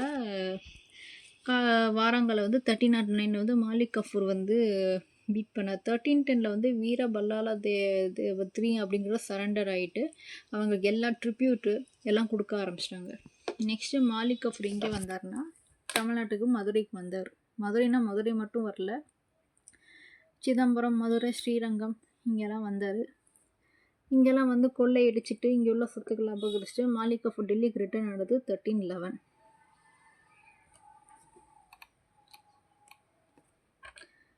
அலாவுதீனோட ஃபஸ்ட்டு இது பார்த்திங்கன்னா நோபல்ஸ் ஆஃப் த வெல்த். ஏன் அப்படி பண்ணார்னா நாளைக்கு பின்ன வந்து இவருக்கு எதிராக யாரும் சதி பண்ணிடக்கூடாதுங்கிறதுக்காகவே நோபல்ஸ் கிட்ட இருக்கிற அளவுக்கு அதிகமான வெல்த் எல்லாம் வந்து அதாவது செல்வங்களை வந்து இவர் எடுத்துக்கிட்டார். இன்னொன்று வேறு என்ன பண்ணார்னா இப்போ ஒரு நோபல் ஃபேமிலிக்கு இன்னொரு நோபல் ஃபேமிலிக்கு மேரேஜ் அலைன்ஸ் நடக்கணும்னா கூட அதுக்கு வந்து சுல்தானோட பெர்மிஷன் வேணும். அவரை ஒத்துக்கிட்டால் மட்டும்தான் நடக்குங்கிற நிலைமைக்கு தான் அலாவுதீன் கில்ஜி கொண்டுட்டு வந்தார். நெக்ஸ்ட்டு இப்போது இந்த சுல்தான் பீரியடில் கூட வந்து பார்த்திங்கன்னா சில வில்லேஜஸ் இடம்லாம் வந்து ரென்ட் ஃப்ரீ எல்லாம் கொடுத்துருப்பாங்க பார்த்திங்களா, அதையுமே வந்து அவர் திரும்ப எடுத்துக்கிட்டார். நெக்ஸ்ட்டு மேலே வந்து பாக்ஸ் கண்டென்ட் இருக்குது. இது வந்து என்னென்னா 40 சிஸ்டர் சாஹல்கனியை பற்றி கொடுத்துருக்கு. இது வந்து என்னென்னா இல்துத்மிஷ் வந்து ஆர்கனைஸ் பண்ண காப்ஸ் ஆஃப் 40 அதை பற்றி. இதெல்லாம் வந்து பார்த்துக்கோங்க. இதெல்லாம் வந்து பாக்ஸில் உள்ளதெல்லாம் ரொம்ப ரொம்ப இம்பார்ட்டன்ட். இதெல்லாம் வந்து ரொம்ப பார்த்துக்கணும். மெயினாக அது. நெக்ஸ்ட்டு அலாவுதீன் கில்ஜி நெக்ஸ்ட் என்ன பண்ணான்னா கரப்ட் ராயல் ஆஃபீஷியல்ஸ் வார் ஸ்ட்ரிங்லி. யாரெல்லாம் வந்து ராயல் ஆஃபீஷியல்ஸ் வந்து ரொம்ப ஊழல் பண்ணுறாங்களோ அவங்களெல்லாம் ரொம்ப கடுமையாக வந்து பனிஷ்மெண்ட் பண்ணார். நெக்ஸ்ட்டு வந்து ட்ரக்ஸ் எடுத்துக்கிறது, ட்ரிங்க்ஸ் பண்ணுறது, கேம்பிளிங் இது எல்லாமே டோட்டலாக வந்து தடை பண்ணார். யாருன்னா அலாவுதீன் கில்ஜி. நெக்ஸ்ட்டு அலாவுதீன் வந்து இப்போ அலாவுதீன் கில்ஜி வேறு என்ன பண்ணான்னா டேக்ஸஸ் எல்லாமே வந்து டைரெக்டாக அவரே கல்டிவேட்டருக்கு வாங்கிக்கிட்டார். இந்த வில்லேஜ் ஹெட்மேன் வந்து அந்த டைம் அலாவுதீன் கில்ஜிக்கு முன்னாடி வந்து பார்த்திங்கன்னா இந்த டேக்ஸ்லாம் யார் கலெக்ட் பண்ணுவாங்கன்னா வில்லேஜ் ஹெட்மேன் தான் வாங்குது. அதை டோட்டலாக வந்து இது பண்ணிவிட்டு இந்த டேக்ஸ் ப்ரெஷர் எல்லாம் இந்த டேக்ஸ் எல்லாமே வந்து பார்த்திங்கன்னா அலாவுதீன் கில்ஜி டேரெக்டாக பீப்புள்கிட்டேருந்து வாங்குற மாதிரி பார்த்துக்கிட்டு, அது மெயின்லி கல்டிவேட்டர் விவசாயிகள்கிட்டேருந்து. இது வந்து பணக்காரங்கள்கிட்ட வந்து டேக்ஸ் வந்து அதிகமாகவும் ஏழைங்களுக்கு வந்து சுத்தமாக டேக்ஸே கிடையாது. இந்த மாதிரி பண்ணுவோம். அலாவுதீன் கில்ஜி தான் வந்து போஸ்டல் சிஸ்டமே வந்து இன்ட்ரடியூஸ் பண்ணது. நெக்ஸ்ட்டு அலாவுதீன் கில்ஜி வேறு என்ன பண்ணாங்கன்னா இப்போ போருக்கு போனாங்கன்னா அந்த போரில் கொள்ளையடிச்சு எல்லாமே சோல்ஜர்ஸ் எல்லாருமே வந்து ஈக்குவலாக பிரிச்சுப்பாங்க. அதெல்லாம் விட்டுட்டு இப்போ அலாவுதீன் கில்ஜி சுல்தான் என்ன பண்ணாருன்னா கொள்ளையடிச்சதை பாதி எடுத்துக்கிறது பதிலாக அவங்க எல்லாருமே கேஷாக கொடுக்க ஆரம்பிச்சிட்டாரு. ஸோ இவங்களுக்கு எல்லாமே இப்போ அது கரெக்டான அளவில் எல்லாருக்குமே வந்து இப்போ கேஷாக கொடுக்கறதுனால ப்ரைஸஸ் எல்லாமே வந்து மானிட்டர் பண்ண முடிஞ்சது, கண்ட்ரோல் பண்ண முடிஞ்சது. நெக்ஸ்ட் அலாவுதீன் கில்ஜி வேறு என்ன செட்டப் பண்ண இன்டெலிஜென்ஸ் நெட்ஒர்க் எல்லாமே வந்து செட் பண்ண to collect information black marketing வந்து ஹோர்டிங். இப்போ வந்து மார்க்கெட்டில் எந்தவித பிளாக்லாம் யாரும் எதுவும் விற்கக்கூடாது, எல்லாமே கரெக்டாக ப்ராப்பராக நடக்கணும் அப்படிங்கிறதுக்காக டிரான்சாக்ஷன்ஸ் எல்லாமே வந்து கரெக்டாக இருந்தது. வாங்குறது விற்கிறது எல்லாமே வந்து பார்த்தா சுல்தான் கிட்டே வந்து ஸ்பைஸ் அதாவது ஒற்றர்கள் மூலமாக எல்லாமே அவர்கிட்ட போயிட்டு இருந்தது. மார்க்கெட் சூப்பரண்டர் ரிப்போர்ட்டர்ஸு ஸ்பைஸ் எல்லாமே வந்து பார்த்தா டெய்லி மார்க்கெட்டில் என்னென்ன நடக்குது, யார் யார் எத்தனை பேர் வாங்கியிருக்காங்க, எத்தனை பேர் எவ்வளோ விற்றுருக்காங்க, எவ்வளோக்கு சேல்ஸ் இருக்குது, எல்லா ரிப்போர்ட்டும் சுல்தான் கிட்டே டேரெக்டாக போயிட்டு இருந்தது. அதேமாரி யாராவது ஏதாவது சீட்டிங் பண்ணாங்கன்னா வயலேட்டர்ஸ்னாங்கன்னா சிவியராக பனிஷ்மெண்ட் பண்ணாங்க. ஏதாவது இப்போ இந்த வெயிட்டில் ஏதாவது ஒரு குறை வருது, இந்த அரிசியோ இல்லை பருப்போ, இப்போ இங்கெல்லாம் நம்ம இங்கே ரேஷன் இதுலலாம் நம்ம எப்படி நம்ம இங்கே வெயிட் வச்சு வாங்குறோமோ அது மாதிரி இங்கே மார்க்கெட்டில் ஏதாவது வெயிட்டில் ஏதாவது ப்ராப்ளம், ஏதாவது சீட் பண்ணி ஏமாத்துறாங்கன்னா யார் அப்படி ஏமாத்துறாங்களோ இப்போ ஒரு கிலோ ஏமாத்துறாங்கன்னா அந்த 1 கிலோக்கு ஈக்குவலாக உள்ள மாவை வந்து சதை யார் விற்கிறாங்களோ அவங்க உடம்புலேருந்து அந்த சதையை வெட்டி அவங்க கண்ணு முன்னாடியே தூக்கி விசிறி அடிச்சிருவாங்க. அந்த மாதிரிலாம் பண்ணாங்க. ஸோ அலாவுதீன் கில்ஜி வந்து இந்த இன்டர்னல் ரிஃபார்ம்ஸ்லாம் வந்து ரொம்ப பயங்கரமாக நல்லா பண்ணிகிட்டு இருந்தார். அலாவுதீன் அவருக்கு அடுத்து யார் வந்து நாமினேட் பண்ணான்னா டெல்லி த்ரோனுக்கு, அதாவது யார் அவருக்கு அப்புறம் யார் டெல்லியை ரூல் பண்ணணும் அப்படின்ட்டு அவரோட சன் வந்து கிசிருக்கான். அலாவுதீன் வந்து அவரோட நம்பிக்கையான ஆளும் பார்த்தா மாலிக் கஃப்ரூர் தான். பட் இருந்தாலும் அலாவுதீனுக்கு அப்புறம் மாலிக் கஃப்ரூர் அவரே வந்து அத்தாரிட்டி கையில் எடுத்துக்கிட்டார். பட் வந்து மாலிக் கஃப்ரூரோட ரூல் வந்து பார்த்திங்கன்னா வெறும் 35 நாளைக்கு மட்டும்தான் இருந்தது. காசி மாலிக் அப்படிங்கிறவங்க வந்து பார்த்திங்கன்னா campaign against Mongols ascending Delhi தான் 1320 as கியாசுதீன் துக்ளக். மாலிக் கஃபூர் வந்து 35 நாள் மட்டும்தான் நம்ம ரூல் பண்ண சொன்னோம். அதுக்கப்புறம் அவர் வந்து நாங்கள் உள்ள நோபல்ஸே வந்து மாலிக் கஃபூர் வந்து கொலை பண்ணிட்டாங்க. அவருக்கு அடுத்து அங்கே வந்தவங்க பார்த்தா காசி மாலிக். காசி மாலிக் அப்படிங்கிற 1320 கியாசுதீன் துக்ளக் அப்படிங்கிற பேரில் டெல்லியை வந்து ஆட்சி பண்ண ஸ்டார்ட் பண்ணார். ஹீ மர்டர்ட் கியாசுதீன் துக்ளக் அப்படிங்கிறத பார்த்திங்கன்னா இந்த கில்ஜி ரூலர் குஸ்ருவை வந்து கொலை பண்ணிவிட்டு கல்ஜி டைனஸ்டிலேருந்து வேறு யாருமே டெல்லி த்ரோனுக்கு வர விடாமல் பண்ணிட்டார். ஸோ துக்ளக் டைனஸ்டி இப்படி தான் ஸ்டார்ட் ஆனது. நெக்ஸ்ட் நம்ம பார்க்கும்போது துக்ளக் டைனஸ்டி கியாசுதீன் துக்ளக். இவர் வந்து 1320 1325 வரைக்கும் ரூல் பண்ணார். இவர் வந்து நோபல்ஸ் கிட்ட வந்து ரொம்ப கார்டியலாக எப்படி சொல்கிறது ரொம்ப டிப்ளமேட்டிக்காக நடந்துக்கிட்டார். 1325 கியாசுதீன் வந்து இறந்துட்டார். 3 டேஸ்க்கு அப்புறம் யார் வந்தாங்கன்னா முகமது பின் துக்ளக். முகமது பின் துக்ளக்கோட இயற்பேர் வந்து பார்த்தீங்கன்னா ஜானா கான். அவர் வந்து அரசாட்சியில் டெல்லி த்ரோனில் அரியணையில் ஏறினதுக்கப்புறம் அவர் பேர் வந்து முகமது பின் துக்ளக் அப்படின்னு வந்து எடுத்துக்கிட்டார். ஸோ எக்ஸாம் பாயிண்ட் ஆஃப் வியூவில் இது கேட்பாங்க, இதுவும் நல்லா பார்த்துக்கணும். முகமது பின் துக்ளக் எத்தனை வருஷம் எந்த இயரில் ஆட்சி பண்ணால் 1325 1351 வரைக்கும். முகமது பின் துக்ளக் மங்கோல் ஆர்மியை வந்து டோட்டலாக ரிப்பல் பண்ணி March up to Meerut Delhi பக்கம் மீரட் வரைக்கும் மார்ச் அப் பண்ணி மங்கோல் ஆர்மியை டோட்டலாக வந்து இது பண்ணிட்டார். முகமது பின் துக்ளக் வந்து ஒரு நல்ல இன்னோவேட்டிவ். பட் அந்த பிளானை வந்து கரெக்டாக அவர் எக்ஸிக்யூட் பண்ணுறதுல தான் வந்து கொஞ்சம் ஃபெயிலியர் அவர். முகமது பின் துக்ளக் வேறு என்ன பண்ணார்னா கேபிட்டலே வந்து ட்ரான்ஸ்ஃபர் பண்ணார். ஏன்னா டெல்லியில இதுக்கு முன்னாடி இந்த சுல்தான்ஸ் எல்லாருமே வந்து கேபிட்டலை வந்து டெல்லியில் தான் வச்சுருந்தாங்க. பட் இவர் மட்டும் வந்து தேவகிரிக்கு ஷிஃப்ட் பண்ணார். ஏன்னா தேவகிரி ஷிஃப்ட் பண்ணி இந்த தேவகிரிக்கு தௌலதாபாத் பேருங்கிற பேரும் வச்சார். எதுக்காக வந்து கேபிட்டல் சிட்டியை மாற்றினார்னா டெல்லியில் இருந்துட்டு நார்த் இந்தியா மட்டும்தான் ரூல் பண்ண முடிஞ்சுது. சவுத் இந்தியாவே சென்ட்ரல் இந்தியாவே அவரால் கரெக்டாக ரூல் பண்ண முடியாது, கஷ்டமாக இருக்குது, அட்மினிஸ்ட்ரேஷனுக்கு கஷ்டமாக இருக்குன்ட்டு தேவகிரிக்கு எல்லாத்தையுமே டோட்டலாக எல்லாருமே அங்கே வர வச்சார். பட் அங்கே வந்ததுக்கப்புறம் தான் தெரிஞ்சது அங்கே இருந்துக்கிட்டு நார்த் இந்தியாவை வந்து ரூல் பண்ண முடியலைன்ட்டு திரும்ப மறுபடியும் வந்து டெல்லிக்கு கேபிட்டல் சிட்டியை மாற்றினார் அவர். நெக்ஸ்ட்டு வந்து டோக்கன் கரன்சி. நெக்ஸ்ட்டு வந்து முகமது பின் துக்ளக் வந்து டோக்கன் கரன்சி இன்ட்ரடியூஸ் பண்ணது வந்து முகமது பின் துக்ளக் தான். இந்த கரண்ட் சிஸ்டம் ஏற்கனவே வந்து சைனா ஈரானில் இருந்தது. சைனா ஈரானுக்கு அப்புறம் நெக்ஸ்ட்டு இங்கே கொண்டு வந்து இந்தியாவில் இவர் தான். ஃபஸ்ட்டு வந்து சில்வரில் வந்து இருந்தது. முகமது பின் துக்ளக் வந்து பிரான்ஸ் காயின்ஸ் இன்ட்ரடியூஸ் பண்ணப்போ ஃபேக்காக நிறைய பேர் வந்து காயின்ஸை மின் பண்ண ஆரம்பித்து ஃபினான்ஷியலாக நிறையா ப்ராப்ளம் வந்தது. ஸோ அதனால் வந்து அதை கவர்மெண்ட்டால் தடுக்க முடியலன்ட்டு அதை டோட்டலாக வந்து கவர்மெண்ட் ஸ்டாப் பண்ணிவிட்டு அதுக்கு மேலே சில்வர் காயினை கொண்டுட்டு வந்தாங்க. பட் சில்வர் காயினுமே வந்து ரிசோர்ஸ் வந்து பத்தலை. நெக்ஸ்ட் அதையும் வந்து ஸ்டாப் பண்ணிட்டாங்க.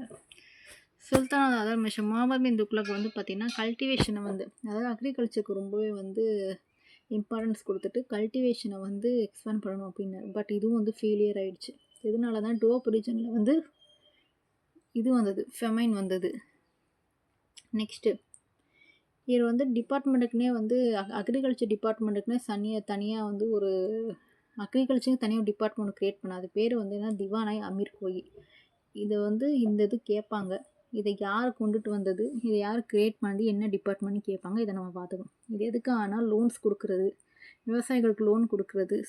இப்போ எப்படி என்னென்ன பண்ணுறாங்க விவசாயத்துக்கு, இப்போ என்ன பண்ணுறாங்களோ அதெல்லாம் அந்த டைமில் அப்போவே முகமது பின் துக்ளக் வந்து பண்ணிகிட்டு இருந்தார்.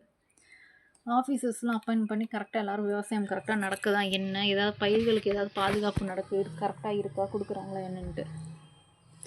அலாவுதீன் கில்ஜி வந்து ரூல் பண்ணப்போ டிஸ்டன்ட் டெரிட்டரிஸை வந்து அனெக்ஸ் பண்ணலை. பட் வந்து கண்ட்ரோலில் வச்சு சூசனிட்டி கண்ட்ரோலில் வச்சு தான் ட்ரிபியூட் கொடுக்க வச்சார். பட் முகமது பின் துக்ளக் வந்து ஓவரால் இந்தியாவில் உள்ள கிட்டத்தட்ட எல்லாத்தையுமே அவர் கண்ட்ரோல் கொண்டு, பட் அவரால் அதை மேனேஜ் பண்ண முடியலை. மேனேஜ் பண்ண முடியாததுனால அட்மினிஸ்ட்ரேஷனில் ப்ராப்ளம் வந்ததுனால பெங்கால், மதுரை, வாரங்கல், குஜராத், சிந்து, அவாத்ல எல்லாம் வந்து பார்த்திங்கன்னா உள்ளூர் கழகம் வந்து வெடிக்க ஆரம்பிச்சிது. அதில் முகமது பின் துக்ளக் வந்து அவர் கடைசி லாஸ்ட் ஸ்டேஜ் வரைக்கும் அவர் வந்து சமாளிக்கிறதே பெரிய இதாக இருந்தது. 1351 முகமது பின் துக்ளக் இறந்துட்டார். நெக்ஸ்ட்டு ஃபெரோஸ் ஷா துக்ளக்கோட ஃபாதர் வந்து ராஜப். இவர் யாருன்னா கியாசுதீன் துக்ளக்கோட பிரதர், எங்கர் பிரதர். இவங்க 2 பேருமே வந்து பார்த்திங்கன்னா கியாசுதீன் துக்ளக்கும் ராஜப் அப்படிங்கிறவங்க பார்த்தோன்னா அலாவுதீன் கில்ஜி ரூல் பண்ணிட்டு இருந்தப்போ குரசன்லேருந்து வந்தவங்க. ராஜப் அப்படிங்கிறவங்க பார்த்திங்கன்னா ஜாட் பிரின்சஸை கல்யாணம் பண்ணிக்கிட்டவங்க. கியாசுதீன் துக்ளக் வந்து டெல்லி த்ரோனுக்கு வந்தப்போ அவர் வந்து ராஜப் அப்படிங்கிற ஃபெரோஸ் ஷா துக்ளக்கோட அப்பாவுக்கு வந்து 12,000 கேவலரி ஃபோர்ஸை கொடுத்தாரு. லேட்டர் வந்து Feroz in charge of the 4 divisions of the sultanate. அதாவது எப்போனா கியாசுதீன் துக்ளக் வந்து இப்போ பவருக்கு வந்தப்போ. முகமது பின் துக்ளக் இறக்கும்போது வந்து பார்த்திங்கன்னா அவருக்கு அப்புறம் சக்ஸஸ் யாருன்னு நேம் பண்ணல. ஸோ இதனால் இவங்களுக்கு அடுத்து ஆட்சியில் யார் வரப்போகிறது அப்படிங்கிற ப்ராப்ளம் வந்தது. முகமது பின் துக்ளக்கோட சிஸ்டர் வந்து அவங்களோட பையனுக்கு தான் வந்து டெல்லி த்ரோன் வேணுங்கிறப்ப நோபல்ஸ் வந்து சப்போர்ட் பண்ணலை. ஸோ அதுக்கு பதிலாக முகமது பின் துக்ளக்கோட சன், அவரோட பேர் வந்து கானே ஜஹான் அப்படிங்கிற வந்து ரெக்கமெண்ட் பண்ணார். பட் அந்த டைமில் வந்து துக்ளக்கோட சன் வந்து ரொம்ப சின்ன குழந்தைங்கிறதுனால ஃபெரோஸ் ஷா துக்ளக் வந்து டெல்லியில் த்ரோனாக ஆட்சி பண்ணார். கானே ஜஹான் அவர் யார் என்னங்கிறது இந்த பாக்ஸில் இருக்குது. ஆக்சுவலி இவர் வந்து ஒரு கன்வெர்ட்டட் முஸ்லீம். இவர் இனிஷியலாக வந்து பிராமினாக இருந்தவர். இவர் ஒரிஜினல் பேர் வந்து கண்ணு. இந்த வாரங்கலில் வந்து கேம்பெயின் பண்ணப்போ இவர் அங்கே பிடிச்சிட்டு போய் அங்கே இது பண்ணிக்கிட்டாங்க. ஃபெரோஸ் ஷா துக்ளக் வந்து பார்த்திங்கன்னா நோபல்ஸ்கிட்டையும் தியாலஜன்ஸ்கிட்டையும் வந்து ரொம்ப கார்டியாக ரிலேஷன்ஷிப்பை மெயின்டைன் பண்ணிக்கிட்டாரு. ஃபெரோஸ் ஷா துக்ளக் வந்து பொதுவாக வந்து போரை விரும்ப மாட்டார். எல்லா டைமே வந்து ரொம்ப டிப்ளமேட்டிக்காக இருக்கணும் அப்படின்னு நினைக்கிறவர். நெக்ஸ்ட்டு வந்து பார்த்திங்கன்னா ஹெரிடிட்ரி அப்பாயின்மெண்ட்டை வந்து ரீஇன்ட்ரடியூஸ் பண்ணார். நெக்ஸ்ட்டு கவர்மெண்ட் அஃபீஷியலுக்கு வந்து சேலரி இன்க்ரீஸ் பண்ணுறது, டேக்ஸை வந்து குறைக்கிறது, அபாலிஷ் பண்ணுறது. நெக்ஸ்ட்டு வந்து ஸ்லேவ்ஸை வந்து ஃபெரோஷா துக்ளக் வந்து ஸ்லேவ்ஸ்க்குன்னு செப்பரேட் டிபார்ட்மெண்ட் வச்சுருந்தாரு. அந்த டிபார்ட்மெண்ட்டில் ஸ்லேவ் டிபார்ட்மெண்ட்டில் பார்த்தா கிட்டத்தட்ட 1,80,000 ஸ்லேவ்ஸ் இருந்தாங்க. இந்த 1,80,000 ஸ்லேவ்ஸ் எல்லாருமே வந்து எதில் பண்ணாங்கன்னா, ஹேண்டிகிராஃப்ட் கைவினைப் பொருட்கள் செய்கிறதுலையும், ஒர்க் ஷாப்க்கு இதில் ராயல் ஒர்க் ஷாப்லேயும் வேலைக்குன்னு இவங்களாம் இருந்தாங்க.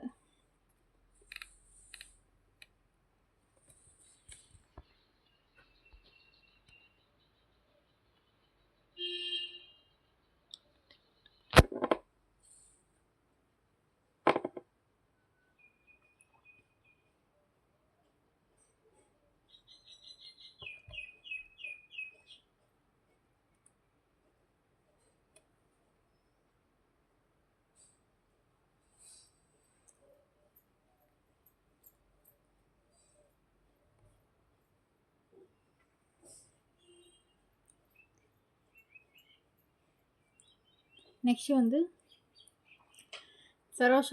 ஃபெரோஷா துக்ளக் வந்து பார்த்தீங்கன்னா எதுலேயுமே வந்து எப்படி சொல்கிறது, அவர் வார்லலாம் அவருக்கு அவ்வளோ இன்ட்ரெஸ்ட் இருந்தது. இருந்தாலும் அந்த டைமில் வந்து மங்கோல் இன்கர்ஷன்ஸ் டியூரிங் ஹிஸ் டைம் மங்கோல்ஸ்னால அவருக்கு அந்த டைம் த்ரெட் இருந்ததுனால அவர் மங்கோலுக்கு எதிர்த்து அவர் போரிட வேண்டியதாக இருந்தது. அதில் ஒன்று வந்து பெங்கால், இன்னொன்று வந்து சிந்து. சிந்து வந்து பார்த்தா 1362 நடந்துச்சு. நெக்ஸ்ட்டு வந்து பெங்காலுக்கு வந்து ஏறதில் இல்லை. நெக்ஸ்ட் வந்து ரிலீஜியஸ் பாலிசி. இதில் வந்து ஃபெரோஷா துக்ளக் வந்து தியாலஜியன்ஸின் கூடயும் ஃபிலாசபர்ஸ் கூட நல்ல காதல் ரிலேஷன்ஷிப் மெயின்டைன் பண்ணதுனால இவர் வந்து இன்னொன்று போரை விரும்பாதவர். ஒரு கிட்டத்தட்ட எப்படி சொல்கிறது, ரொம்ப ரொம்ப டிப்ளமேட்டிக்கான சுல்தான் இவர். ஸோ அதனால் இவர் வந்து இன்னும் ரிலீஜியஸ்க்கு வந்து ரொம்ப ரிலீஜியஸாக எப்படி சொல்கிறது, ரொம்ப இம்பார்ட்டன்ஸ்க்கு, ரொம்ப ஆர்த்தடாக்ஸ் இஸ்லாமுக்கு ரொம்ப ஃபேவராக இருந்தார். இவர் வந்து ஜிசியா டேக்ஸை வந்து மறுபடியும் இம்போஸ் பண்ணார். ஏன்னா தான் ஜிசியா டேக்ஸ் இம்போஸ் பண்ணாலுமே வந்து இன்னொன்று வந்து ரொம்ப ரிலீஜியஸாக இருந்தாலுமே வந்து புதுசாக அந்த டைமில் இந்த ஹிந்து டெம்பிள்களையோ கோவில்களையோ கட்டுறதுக்கு இவர் வந்து எதுவுமே வந்து தடை போட்டது கிடையாது. அதே மாதிரி இவரோட பீரியடில் தான் வந்து பார்த்திங்கன்னா சான்ஸ்கிரிட் ஒர்க்ஸ் எல்லாமே வந்து பார்த்திங்கன்னா இது பண்ண ஆரம்பித்தாங்க, எல்லாமே ட்ரான்ஸ்லேட் பண்ண ஆரம்பித்தாங்க. அதே மாதிரி மெடிசன், மியூசிக்கு, நிறைய எஜுகேஷன் இன்ஸ்டியூஷன்ஸு, பேலஸு, ஃபோர்ட் எல்லாமே வந்து பார்த்திங்கன்னா இவரோட டைமில் தான் வந்து எல்லாமே புதுசாக கட்ட ஆரம்பித்தாங்க. நெக்ஸ்ட்டு வந்து ஜிசியா டேக்ஸை பற்றி ஃபஸ்ட்டு ஜிசியா டேக்ஸை வந்து யார் வந்து இன்ட்ரடியூஸ் பண்ணாங்கன்னா, இந்தியா குதுப்புதீன் ஐபக் தான் ஜிசியா டேக்ஸை இன்ட்ரடியூஸ் பண்ணது. அதுக்கப்புறம் வந்து அதை ஜிசியா டேக்ஸை வந்து வேண்டான்னு சொல்லி அபாலிஷ் பண்ணது வந்து அக்பர் வந்து அபாலிஷ் பண்ணார். நெக்ஸ்ட்டு வந்து மறுபடியும் அந்த ஜிசியா டேக்ஸை கொண்டுட்டு வந்தவர் யார் பார்த்தா அவுரங்கசீப். Next public works.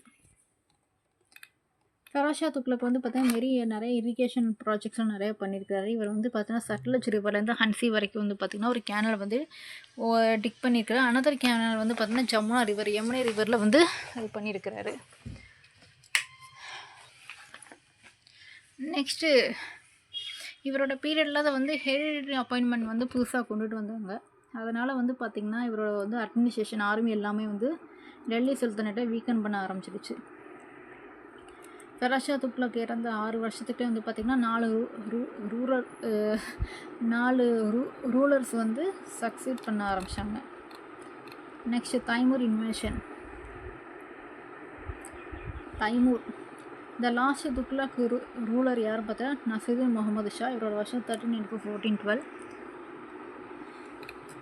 இந்த தைமூர் யாருன்னா மங்கோல் செங்கிஸ்கானுக்கு ஒரு வகையில் வந்து பெட்டர் ரிலேஷன் தான் வேணும். அந்த டைமில் வந்து தைமூர் வந்து வரான்னு சொன்னப்போ சுல்தான் நசீருதீன் வந்து என்ன பண்ணாருன்னா தில்லியை விட்டு எஸ்கேப் ஆகிட்டார். தைமூர் என்ன பண்ணார், இந்தியன் ஆர்டிசன்ஸ், அதாவது மேசன், ஸ்டோன் கட்டர்ஸ், கார்பெண்டர்ஸ் எல்லாத்தையுமே வந்து கூட்டிகிட்டு போய் அவரோட கேபிட்டல் சமர்கண்டில் வந்து பில்டிங்கை கட்டுறதுக்காக கூட்டிகிட்டு கொண்டு போயிட்டார். 1412 வரைக்கும் நசீருதீன் இருந்தார். அந்த டைமில் சயீத் அண்ட் லோயி டைனஸ்டி வந்து ரூல் பண்ண ஆரம்பிச்சிட்டாங்க.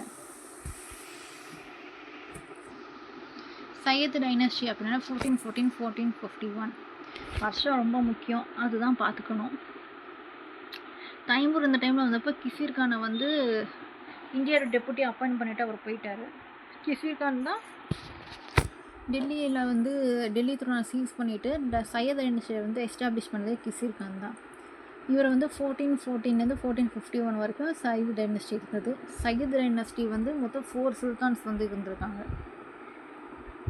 இந்த ரூல் வந்து இந்த சையத் டைனஸ்டி இந்த டைமில் தான் வந்து தரிகை முபாரக் ஷாஹி அப்படிங்கிற ஒரு புக்கை வந்து யஹ்யா பின் அகமது சிர்கிண்டி அப்படிங்கிற ஆத்தர் வந்து எழுதியிருக்கிறாரு.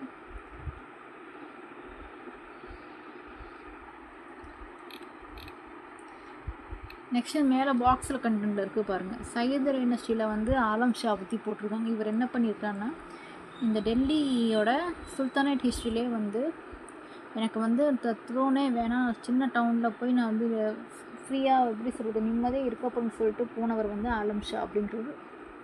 நெக்ஸ்ட்டு வந்து லோடி டைனஸ்டி 1451 1526. இந்த லோடி டைனஸ்டி அப்படிங்கிறது பார்த்தீங்கன்னா யார் வந்து க்ரியேட் பண்ணாங்க, இந்த பலோலோடி 1451 1489 வரைக்கும். இந்த பலோலோடி ஆட்சியில் இருந்த டைமில் தான் இந்த ஷர்கி கிங்டமோட கான்குவஸ்ட் அதிகமாக இருந்தது. ஷர்கி கிங்டம் எங்கே இருக்குன்னா பெங்கால் இவங்க வந்து ரொம்ப அந்த டைமில் வந்து போர் தொடுத்துக்கிட்டே இருந்திருக்காங்க. இவருக்கு அடுத்து வந்தவங்க தான் வந்து பார்த்தீங்கன்னா சிக்கந்தர் லோடி 1489 1517. இந்த சிக்கந்தர் லோடி தான் கேபிட்டல் சிட்டி டெல்லியிலேருந்து ஆக்ராக்கு 1504 ஷிஃப்ட் பண்ணது. லாஸ்ட்டு லோடி ரூலர் யாருன்னா இப்ராஹிம் லோடி. இவர் தான் பாபர் வந்து ஃபஸ்ட்டு பேட்டில் ஆஃப் பானிபட்டில் 1526 வந்து டிஃபீட் பண்ணிட்டு நெக்ஸ்ட்டு அதுக்கடுத்து ஃபுல் அண்ட் ஃபுல் வந்து முகல் டைனஸ்டி வந்தது. நெக்ஸ்ட்டு வந்து சுல்தான்ஸோட அட்மினிஸ்ட்ரேஷன் தான். நெக்ஸ்ட்டு அட்மினிஸ்ட்ரேஷன் இது ரொம்ப ரொம்ப முக்கியம். இதுக்கு முன்னாடி நம்ம பார்த்தது எல்லாமே வந்து சுல்தான்ஸோட பீரியட் பார்த்தோம், அவங்க யாருன்னு பார்த்தோம். அது நெக்ஸ்ட்டு வந்து அதை விட இது வந்து இந்த அட்மினிஸ்ட்ரேஷன் ரொம்ப முக்கியம். சுல்தானேட்னாலே இஸ்லாமிக் ஸ்டேட் தான் அர்த்தம். பட் சுல்தான்ஸ் வந்து இங்கே வந்து பார்த்திங்கன்னா கேலிஃபோட லெஃப்டினன்ட்னு சொல்லுவாங்க. பட் இங்கே வந்து லெஃப்டினன்ட்ஸ் எல்லாமே ரியாலிட்டியில் வந்து சுல்தான்ஸ் தான். Political head, military head, judicial head எல்லாமே வந்து சுல்தான்ஸ் மட்டும்தான். இங்கே வந்து பல்பன் வந்து என்ன சொல்வார்னா, பல்பன் வந்து அவர் வந்து ரெப்ரசன்டேட்டிவ் ஆஃப் காட் அப்படின்னு சொல்லுவார். அலாவுதீன் கில்ஜி என்ன சொல்வார்னா, absolute power saying he did not care for theological prescription but did what was essential for the good of the state and benefit of the people. இது வந்து அலாவுதீன் கில்ஜி பல்பனோட கோட்ஸ். இதெல்லாம் வந்து ஸ்டேட்மெண்ட் டைப் உள்ள கொஸ்டினில் கண்டிப்பாக கேட்பாங்க. ஸோ இதெல்லாம் நம்ம வந்து பார்த்துக்கணும். டெல்லி சுல்தானேட் வந்து இப்போ வந்து இந்த டைமில் தான் டெல்லி சுல்தானேட் வந்து full and full accept Kashmir and Kerala தவிர மற்ற எல்லா ஸ்டேட்டுமே வந்து டெல்லி சுல்தானேட் கண்ட்ரோலுக்கு கீழே வந்தது. நெக்ஸ்ட்டு வந்து இக்தாஸ்னால் கலந்து முக்திஸ் ஆர் வாலிஸ்ன்னு சொல்லுவாங்க. இந்த இக்தாஸ் முக்திஸ் யாருன்னா சுல்தான்ஸ் வந்து வச்சுருப்பாங்க. எதுக்குன்னா to maintain troops for royal service out of the taxes collected by them. அதாவது ட்ரூப்ஸ், அதாவது ஆர்மிஸை வந்து மெயின்டைன் பண்ணுறதுக்கு வச்சுக்கிறதுக்காக இப்போ அவங்கள மெயின்டைன் பண்ணுறதுக்காக இருக்கிறதா இக்தாஸ். இது வந்து முக்திஸ் ஆர் வாலிஸ்ன்னு சொல்லுவாங்க. செர்டன் ஏரியாஸ் வந்து பார்த்திங்கன்னா were retained by sultans under direct control. இதை வந்து என்ன கலீசான்னு சொல்கிறது. It was out of the revenue collected from such areas that they paid the officers and soldiers of the Sultan's own troops, அதாவது ஹஷ்மி கல்ப்.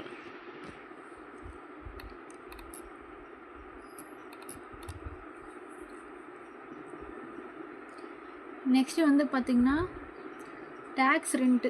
இப்போ வந்து large ஏரியாக்குள்ள டேக்ஸ் ரெண்ட் வந்து impose பண்ணாங்க. டேக்ஸ் ரெண்ட்டுங்கிறது என்ன பார்த்திங்கன்னா, இப்போ ஒரு சாகுபடியிலேருந்து பாதிக்கு பாதி எல்லாமே வந்து பார்த்திங்கன்னா டேக்ஸ் ரெண்ட்டு. நெக்ஸ்ட் வந்து fiscal claims of hereditary intermediaries. அந்த வில்லேஜ் ஹெட்மெண்ட்ஸ் வந்து கர்டல். அதாவது அந்த டைமில் வந்து பார்த்திங்கன்னா ஹெரிட்டரி இன்டர்மீடியரிஸ் அப்படின்னா சௌத்ரிஸ், வில்லேஜ் ஹெட்மெண்ட்ஸ் என்ன சொல்லணும்னா கோர்ட்ஸ்னு சொல்லுவாங்க. இந்த பதவிகளை வந்து கர்டல்னால் கட் பண்ணி விட்டாங்க.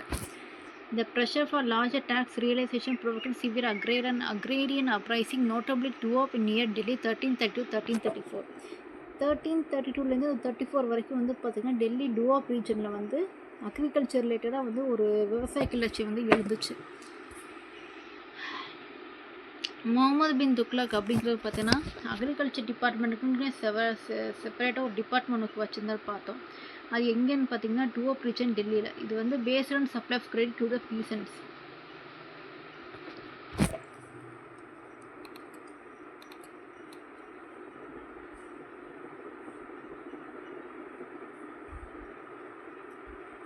The military campaigns, the disordering of wealth, the clearing of the forest, vitality of the inter-regional trade, இது எல்லாமே இதெல்லாம் வந்து சுல்தானேட் பீரியடில் நடந்ததுனால பீப்புளோட மூவ்மெண்ட் வந்து ரொம்ப அதிகமாக இருந்தது.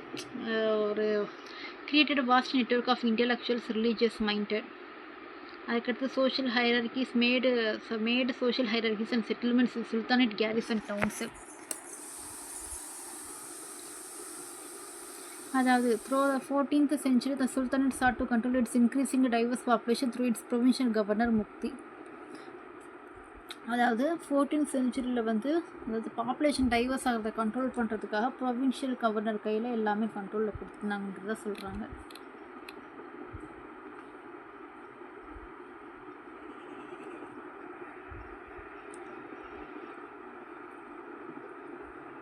Next the Turko Afghan political conquest followed by வந்து பார்த்திங்கன்னா large scale Muslim social migration from central Asia.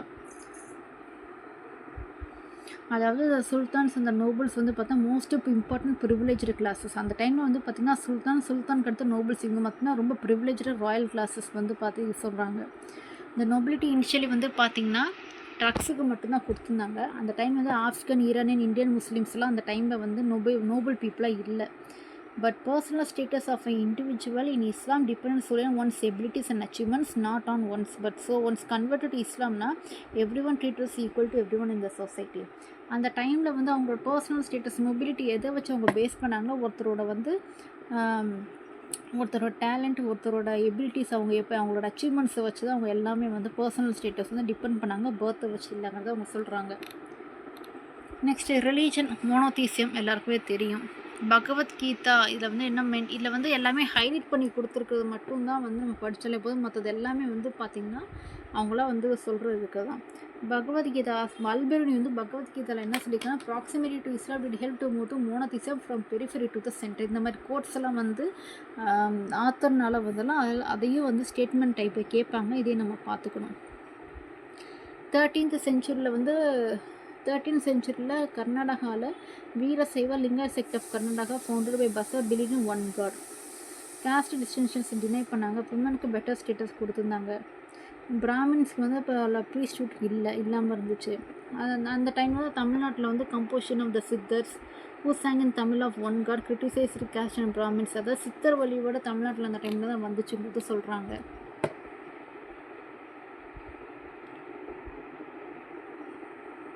Next வந்து அந்த டைமில் வந்து பார்த்தா நார்த் இந்தியாவில் மகாராஷ்டிராவில் நாம்தேவும் அவரும் மோனோதிஸ்ட் வந்தார். நெக்ஸ்ட் வந்து ராமானுஜர் ராமானந்த் இவங்க எல்லாருமே வந்து ஒரு கேஸ்ட் டிஸ்டிங்ஷன்ஸை வந்து இது பண்ணியிருந்தாங்க. நெக்ஸ்ட் இந்த பாக்ஸில் வந்து மொய்சுதீன் கோரி அதாவது கோரியை பற்றி போட்டிருந்தாங்க. முகமது கோரிக்கு எழுத மொய்சுதீன் கோரி கோல்டு காயின் ஸ்டாம்ப். அந்த டைமில் வந்து எப்படின்னா அவங்க கோல்டு காயின்ஸை வந்து அச்சிடப்பட்டதை பற்றி இவங்களுக்கு பாக்ஸில் போட்டிருக்காங்க. அந்த கோல்டு காயின்ஸில் வந்து காடஸ் லக்ஷ்மி இருந்துச்சுன்னு முகமது பின் துக்லக் 1325 வந்து ஃபார்மன் இஷ்யூ பண்ணாலும் அதில் வந்து that protection can be extend by all offices to the Jain ப்ரிஸ்ட்டுக்கு எல்லா ப்ரொடக்ஷனும் கொடுப்போம் அப்படிங்கிற மாதிரி வந்து ஒரு ஃபார்மன் இஷ்யூ பண்ணதை பற்றி சொல்கிறாங்க. முகமது பின் துக்லக் வந்து played Holi and consorted with yogis. இது வந்து முக்கியமானது. முகமது கோரி அப்படிங்கிற மொய்சுதீன் ஆஃப் கோர் அதான் முகமது கோரி தான் அவர் வந்து ஒரு கோல்டு காயின்ஸில் வந்து அதில் வந்து காடஸ் லக்ஷ்மி இமேஜ் வந்து இம்ப்ரிண்ட் பண்ணியிருந்ததுன்னும் முகமது பின் துக்லக் 1325 ஃபார்மன் இஷ்யூ பண்ணி அதில் வந்து ஜெயின்ஸுக்கு வந்து நாங்கள் ப்ரொடெக்ஷன் கொடுக்குறோம் அப்படின்னு சொல்லி கிட்டத்தட்ட அவங்க மத சகிப்புத்தன்மையோட இருந்தாங்கங்கிறத இதை வந்து காட்டுது. நெக்ஸ்ட் பரணி பரணி என்ன சொல்லியிருக்காருங்கிறது கீழே வந்து அதை கோட் பண்ணியிருக்கிறது அவர் சொன்ன கோட்ஸை தான் வந்து ஹைலைட் பண்ணி காமிச்சிருக்கு. இதை வந்து பார்த்துக்கணும். நெக்ஸ்ட் வந்து economy. The establishment of Delhi சுல்தானேட்டை வந்து அக்காம்பனிட் பை எக்கனாமிக் சேஞ்சஸ். அதாவது டெல்லியில் வந்து இந்தியாவில் வந்து டெல்லி சுல்தானேட்ஸ் வந்து வந்ததில் முக்கியமான வந்ததில் ஒரு சேஞ்ச் என்னென்னா எக்கனாமிக்கல் சேஞ்சஸ் தான். அதில் ஒரு சேஞ்ச் என்னென்னா லேண்ட் டேக்ஸ் எல்லாமே வந்து பார்த்திங்கன்னா கேஷாகவே கொடுக்க ஆரம்பிச்சது. நெக்ஸ்ட்டு அந்த டைமில் வந்து பார்த்தோன்னா டெல்லி தௌலதாபாத் வந்து பார்த்தீங்கன்னா வேர்ல்ட்லேயே வந்து கிரேட் சிட்டிஸாக இருந்துச்சு. எப்போனா 14th centuryயில். நெக்ஸ்ட்டு டெல்லி சுல்தான்ஸ் வந்து பார்த்திங்கன்னா கோல்டு அண்ட் சில்வர் மின்டேஜ் அதாவது காப்பரில் அந்த டைமில் காப்பரில் காயின் பண்ணுற மாதிரி இந்த டைமில் கோல்ட்லேயும் சில்வர்லேயும் வந்து அதுக்குன்னே வந்து காயின்ஸ் பண்ணுற அந்த அது என்னக்கு இதெல்லாம் மின்டேஜ்லாம் இருந்துச்சுங்கிறத சொல்கிறாங்க.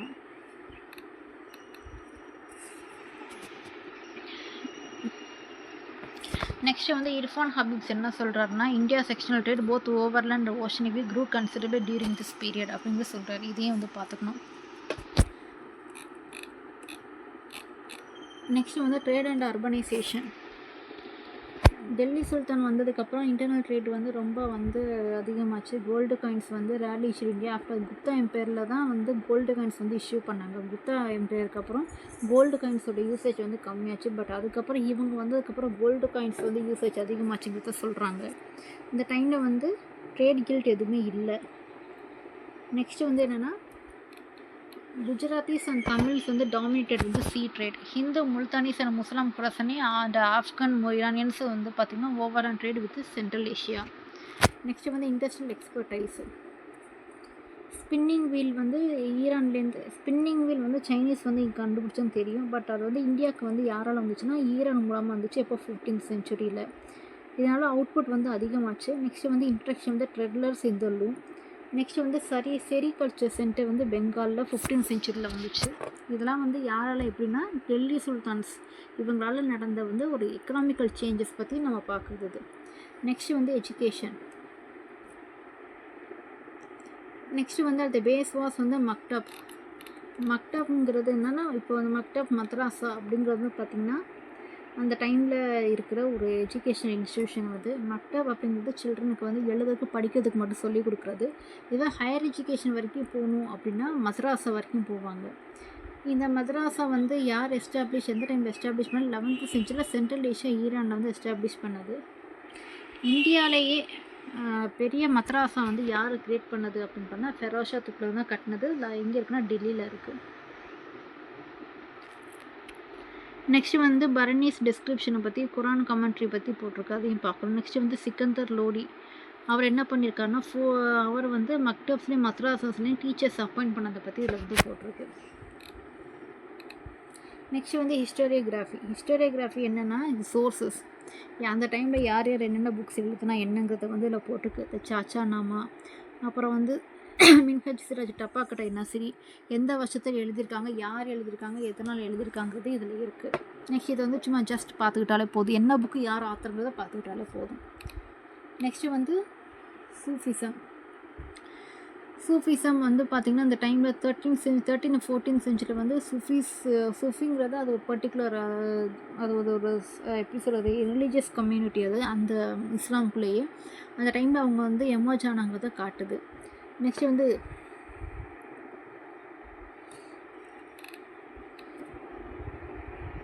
வந்து பாக்ஸை வந்து கேலிஃப்னா என்ன, கேலிஃபேட்னா யார், என்ன, எப்படி, அது எப்படி ரூல் ஆச்சு, அது எப்படி வந்துச்சுங்கிறது இதை வந்து காட்டுறாங்க.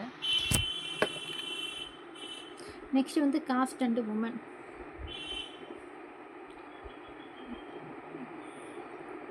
நெக்ஸ்ட் வந்து காஸ்ட் அண்ட் உமன் பற்றி சொல்லியிருக்காங்க. காஸ்ட் வந்து பார்த்தீங்கன்னா அந்த டைமில் வந்து மிடிவல் பீரியடில் ஸ்லேவரிங்கிற ஒரு இது இருந்துச்சு. அந்த ஸ்லேவரி எப்படி வந்துச்சுன்னா அந்த வார் டைம்லையும் அந்த ஒழுங்காக வார் டைமில் ட்ரேட் டைம்லாம் வந்து ஸ்லேவரிங்கிற ஒரு பீப்புளை வந்து ஸ்லேவாக ஆக்கியம் கொண்டுட்டு போய் டொமஸ்டிக்கு அக்ரேரியன்ஸுக்கு ராயல் ஒர்க்குக்கெலாம் வந்து ஸ்லேவ்ஸே இவங்களை யூஸ் பண்ணிக்கிட்டாங்க. நெக்ஸ்ட்டு வந்து ஜனானா அப்படிங்கிறது வந்து பார்த்திங்கன்னா ஃபீமேல் குவார்ட்டர்ஸ், அதாவது அந்தப்புறம்ங்கிறது தான் இதில் வந்து ஜனானா அப்படிங்கிறது. இதில் வந்து பார்த்திங்கன்னா இஸ்லாம் உமன் அப்படின்னு வந்து பார்த்திங்கன்னா வேறு அவங்க ஃபேமிலி மெம்பர்ஸ் ஜென்ஸை தவிர வேறு யாரும் பார்க்க மாட்டாங்கங்கிறத அது வந்து காட்டுது. Without any contact with any other men other than the immediate family. Affluent women travel in closed litters. இந்த படித்த அந்த பெண்கள்லாம் இருப்பாங்க பார்த்திங்களா, அவங்க எல்லாருமே வந்து பார்த்திங்கன்னா க்ளோஸ்டு லிட்டர்ஸை ட்ராவல் பண்ணாங்கன்னா அது பல்லக்கு அப்படிங்கிற மாதிரி ஒரு சேஃபான இல்லை. அது பர்தா சிஸ்டம் அப்படிங்கிறது ஒன்று இருந்துச்சு. இருந்தாலும் வந்து higher status, greater freedom in society than mostly Hindu women. The inherit property from parents and obtain divorce.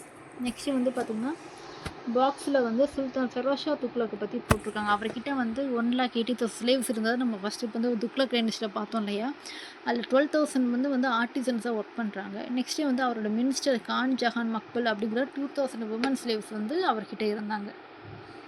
Next வந்து ஆர்கிடெக்சர். இந்த டைமில் தான் வந்து பார்த்திங்கன்னா ஆர்கிடெக்சர், ஆர்ட் எல்லாமே ஒரு எஜுகேஷன் எல்லாமே ஒரு மறுமலர்ச்சி அடைந்துச்சுன்னே சொல்லலாம். சார்சனிக் ஃபீச்சர்ஸ் எல்லாமே வந்து இன்ட்ரடியூஸ் ஆனது. குதுப்புதீன் ஐபக் அப்படி குவத்துல் இஸ்லாம் மாஸ்க்கை வந்து Qutub is situated adjacent to Qutub Minar in Delhi, and Adai Dinka Chopra in Ajmer illustrate this example.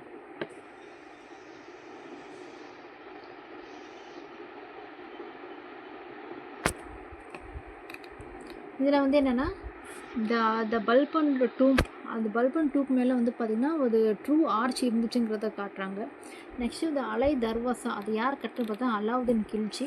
அந்த அலை தர்வாசாங்கிறது பார்த்திங்கன்னா குவத்தில் இஸ்லாமாஸ்க்கு வந்து அது ஒரு கேட்வேவாக இருந்துச்சுங்கிறத சொல்கிறாங்க. இஸ் அடோட் ஃபஸ்ட்டு ட்ரூ டோம்.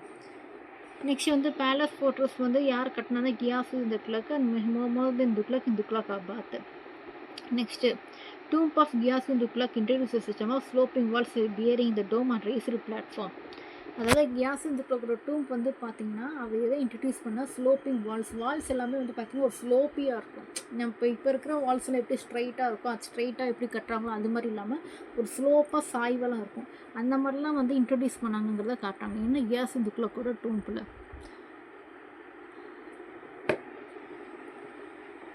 நெக்ஸ்ட்டு வந்து இந்த ஃபெரோஷா துக்ளக்கோட ரெசார்ட்டில் வந்து பார்த்தீங்கன்னா ஹாஸ்காஸ் கம்பெனி இந்தியன் அண்ட் சாசனிக் ஃபீச்சர்ஸ் இருந்துச்சுங்கிறத காட்டுறாங்க. நெக்ஸ்ட்டு ஸ்கல்ப்சர்ஸ் அண்டு பெயிண்டிங், இவங்க வந்து பார்த்தீங்கன்னா ஃப்ளோரல் அண்டு ஜாமெட்ரிக்கல் டிசைன்ஸ் தான் அதிகமாக இருக்கும்.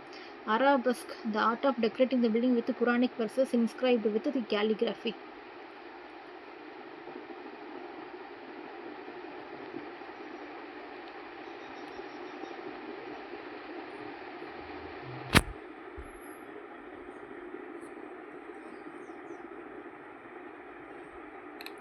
நெக்ஸ்ட்டு வந்து மியூசிக் அண்ட் டான்ஸ்.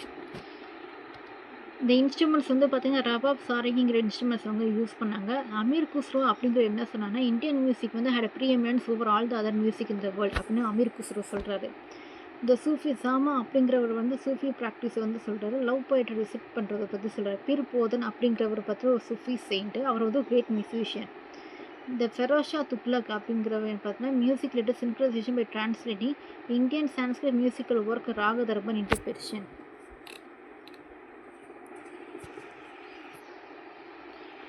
நெக்ஸ்ட் வந்து பார்த்திங்கன்னா Ziauddin Barani list the names of Nusrat Khatun and Mir Afroz as a musician, dancer, respective in the court of Jalaluddin Khalji. Next வந்து லிட்ரேச்சர். அமீர் குஸ்ரோ அப்படிங்கிற பார்த்தீங்கன்னா emerges major figures Persian prose and poetry. Amir Khusrau அவர் என்ன சொல்லிட்டாருன்னா அவரையே and Indian in his Nuh Sipihr in this work he praises India's climate, its language and notably Sanskrit. Next வந்து ஃபவேத் உல் ஃபவத் எ work. இது வந்து என்ன ஒர்க்னா இந்த சுஃபீஸ் அண்ட் கன்வர்சேஷனை பற்றி இதில் வந்து ஃபுல்லாக இருக்கிற work. Next the Ziauddin Barani the master of Persian prose. அது Abdul Malik Isami in his poet composition of Futuh Salatin. இது எல்லாமே வந்து பார்த்திங்கன்னா இந்த புக்ஸை பற்றியும் ஆத்தரை பற்றியும் அவங்களாம் என்னென்னு சொல்லியிருக்காங்க என்னங்கிறத இதில் வந்து காமிச்சிருக்கு. இதை வந்து நம்ம எப்பவுமே படிச்சது நல்லது.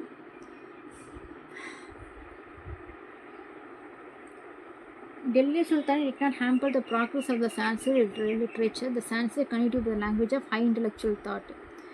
Next வந்து 1276 வந்து பார்த்தோன்னா the classical Sanskrit inscription of 1276 in Delhi claims due to benign rule of the Sultan Balban, God Vishnu sleeps in peace in the ocean of milk without any worries.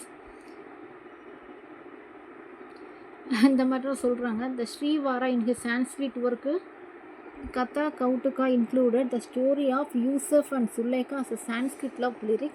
Bhattacharya took the Firdausi Shah Nama Samar for composing Zaina Vilas, a history of rulers of the Kashmir அப்படிங்கிறத போட்டிருக்காங்க. So இதோட டெல்லி சுல்தான் chapter முடிஞ்சது நமக்கு.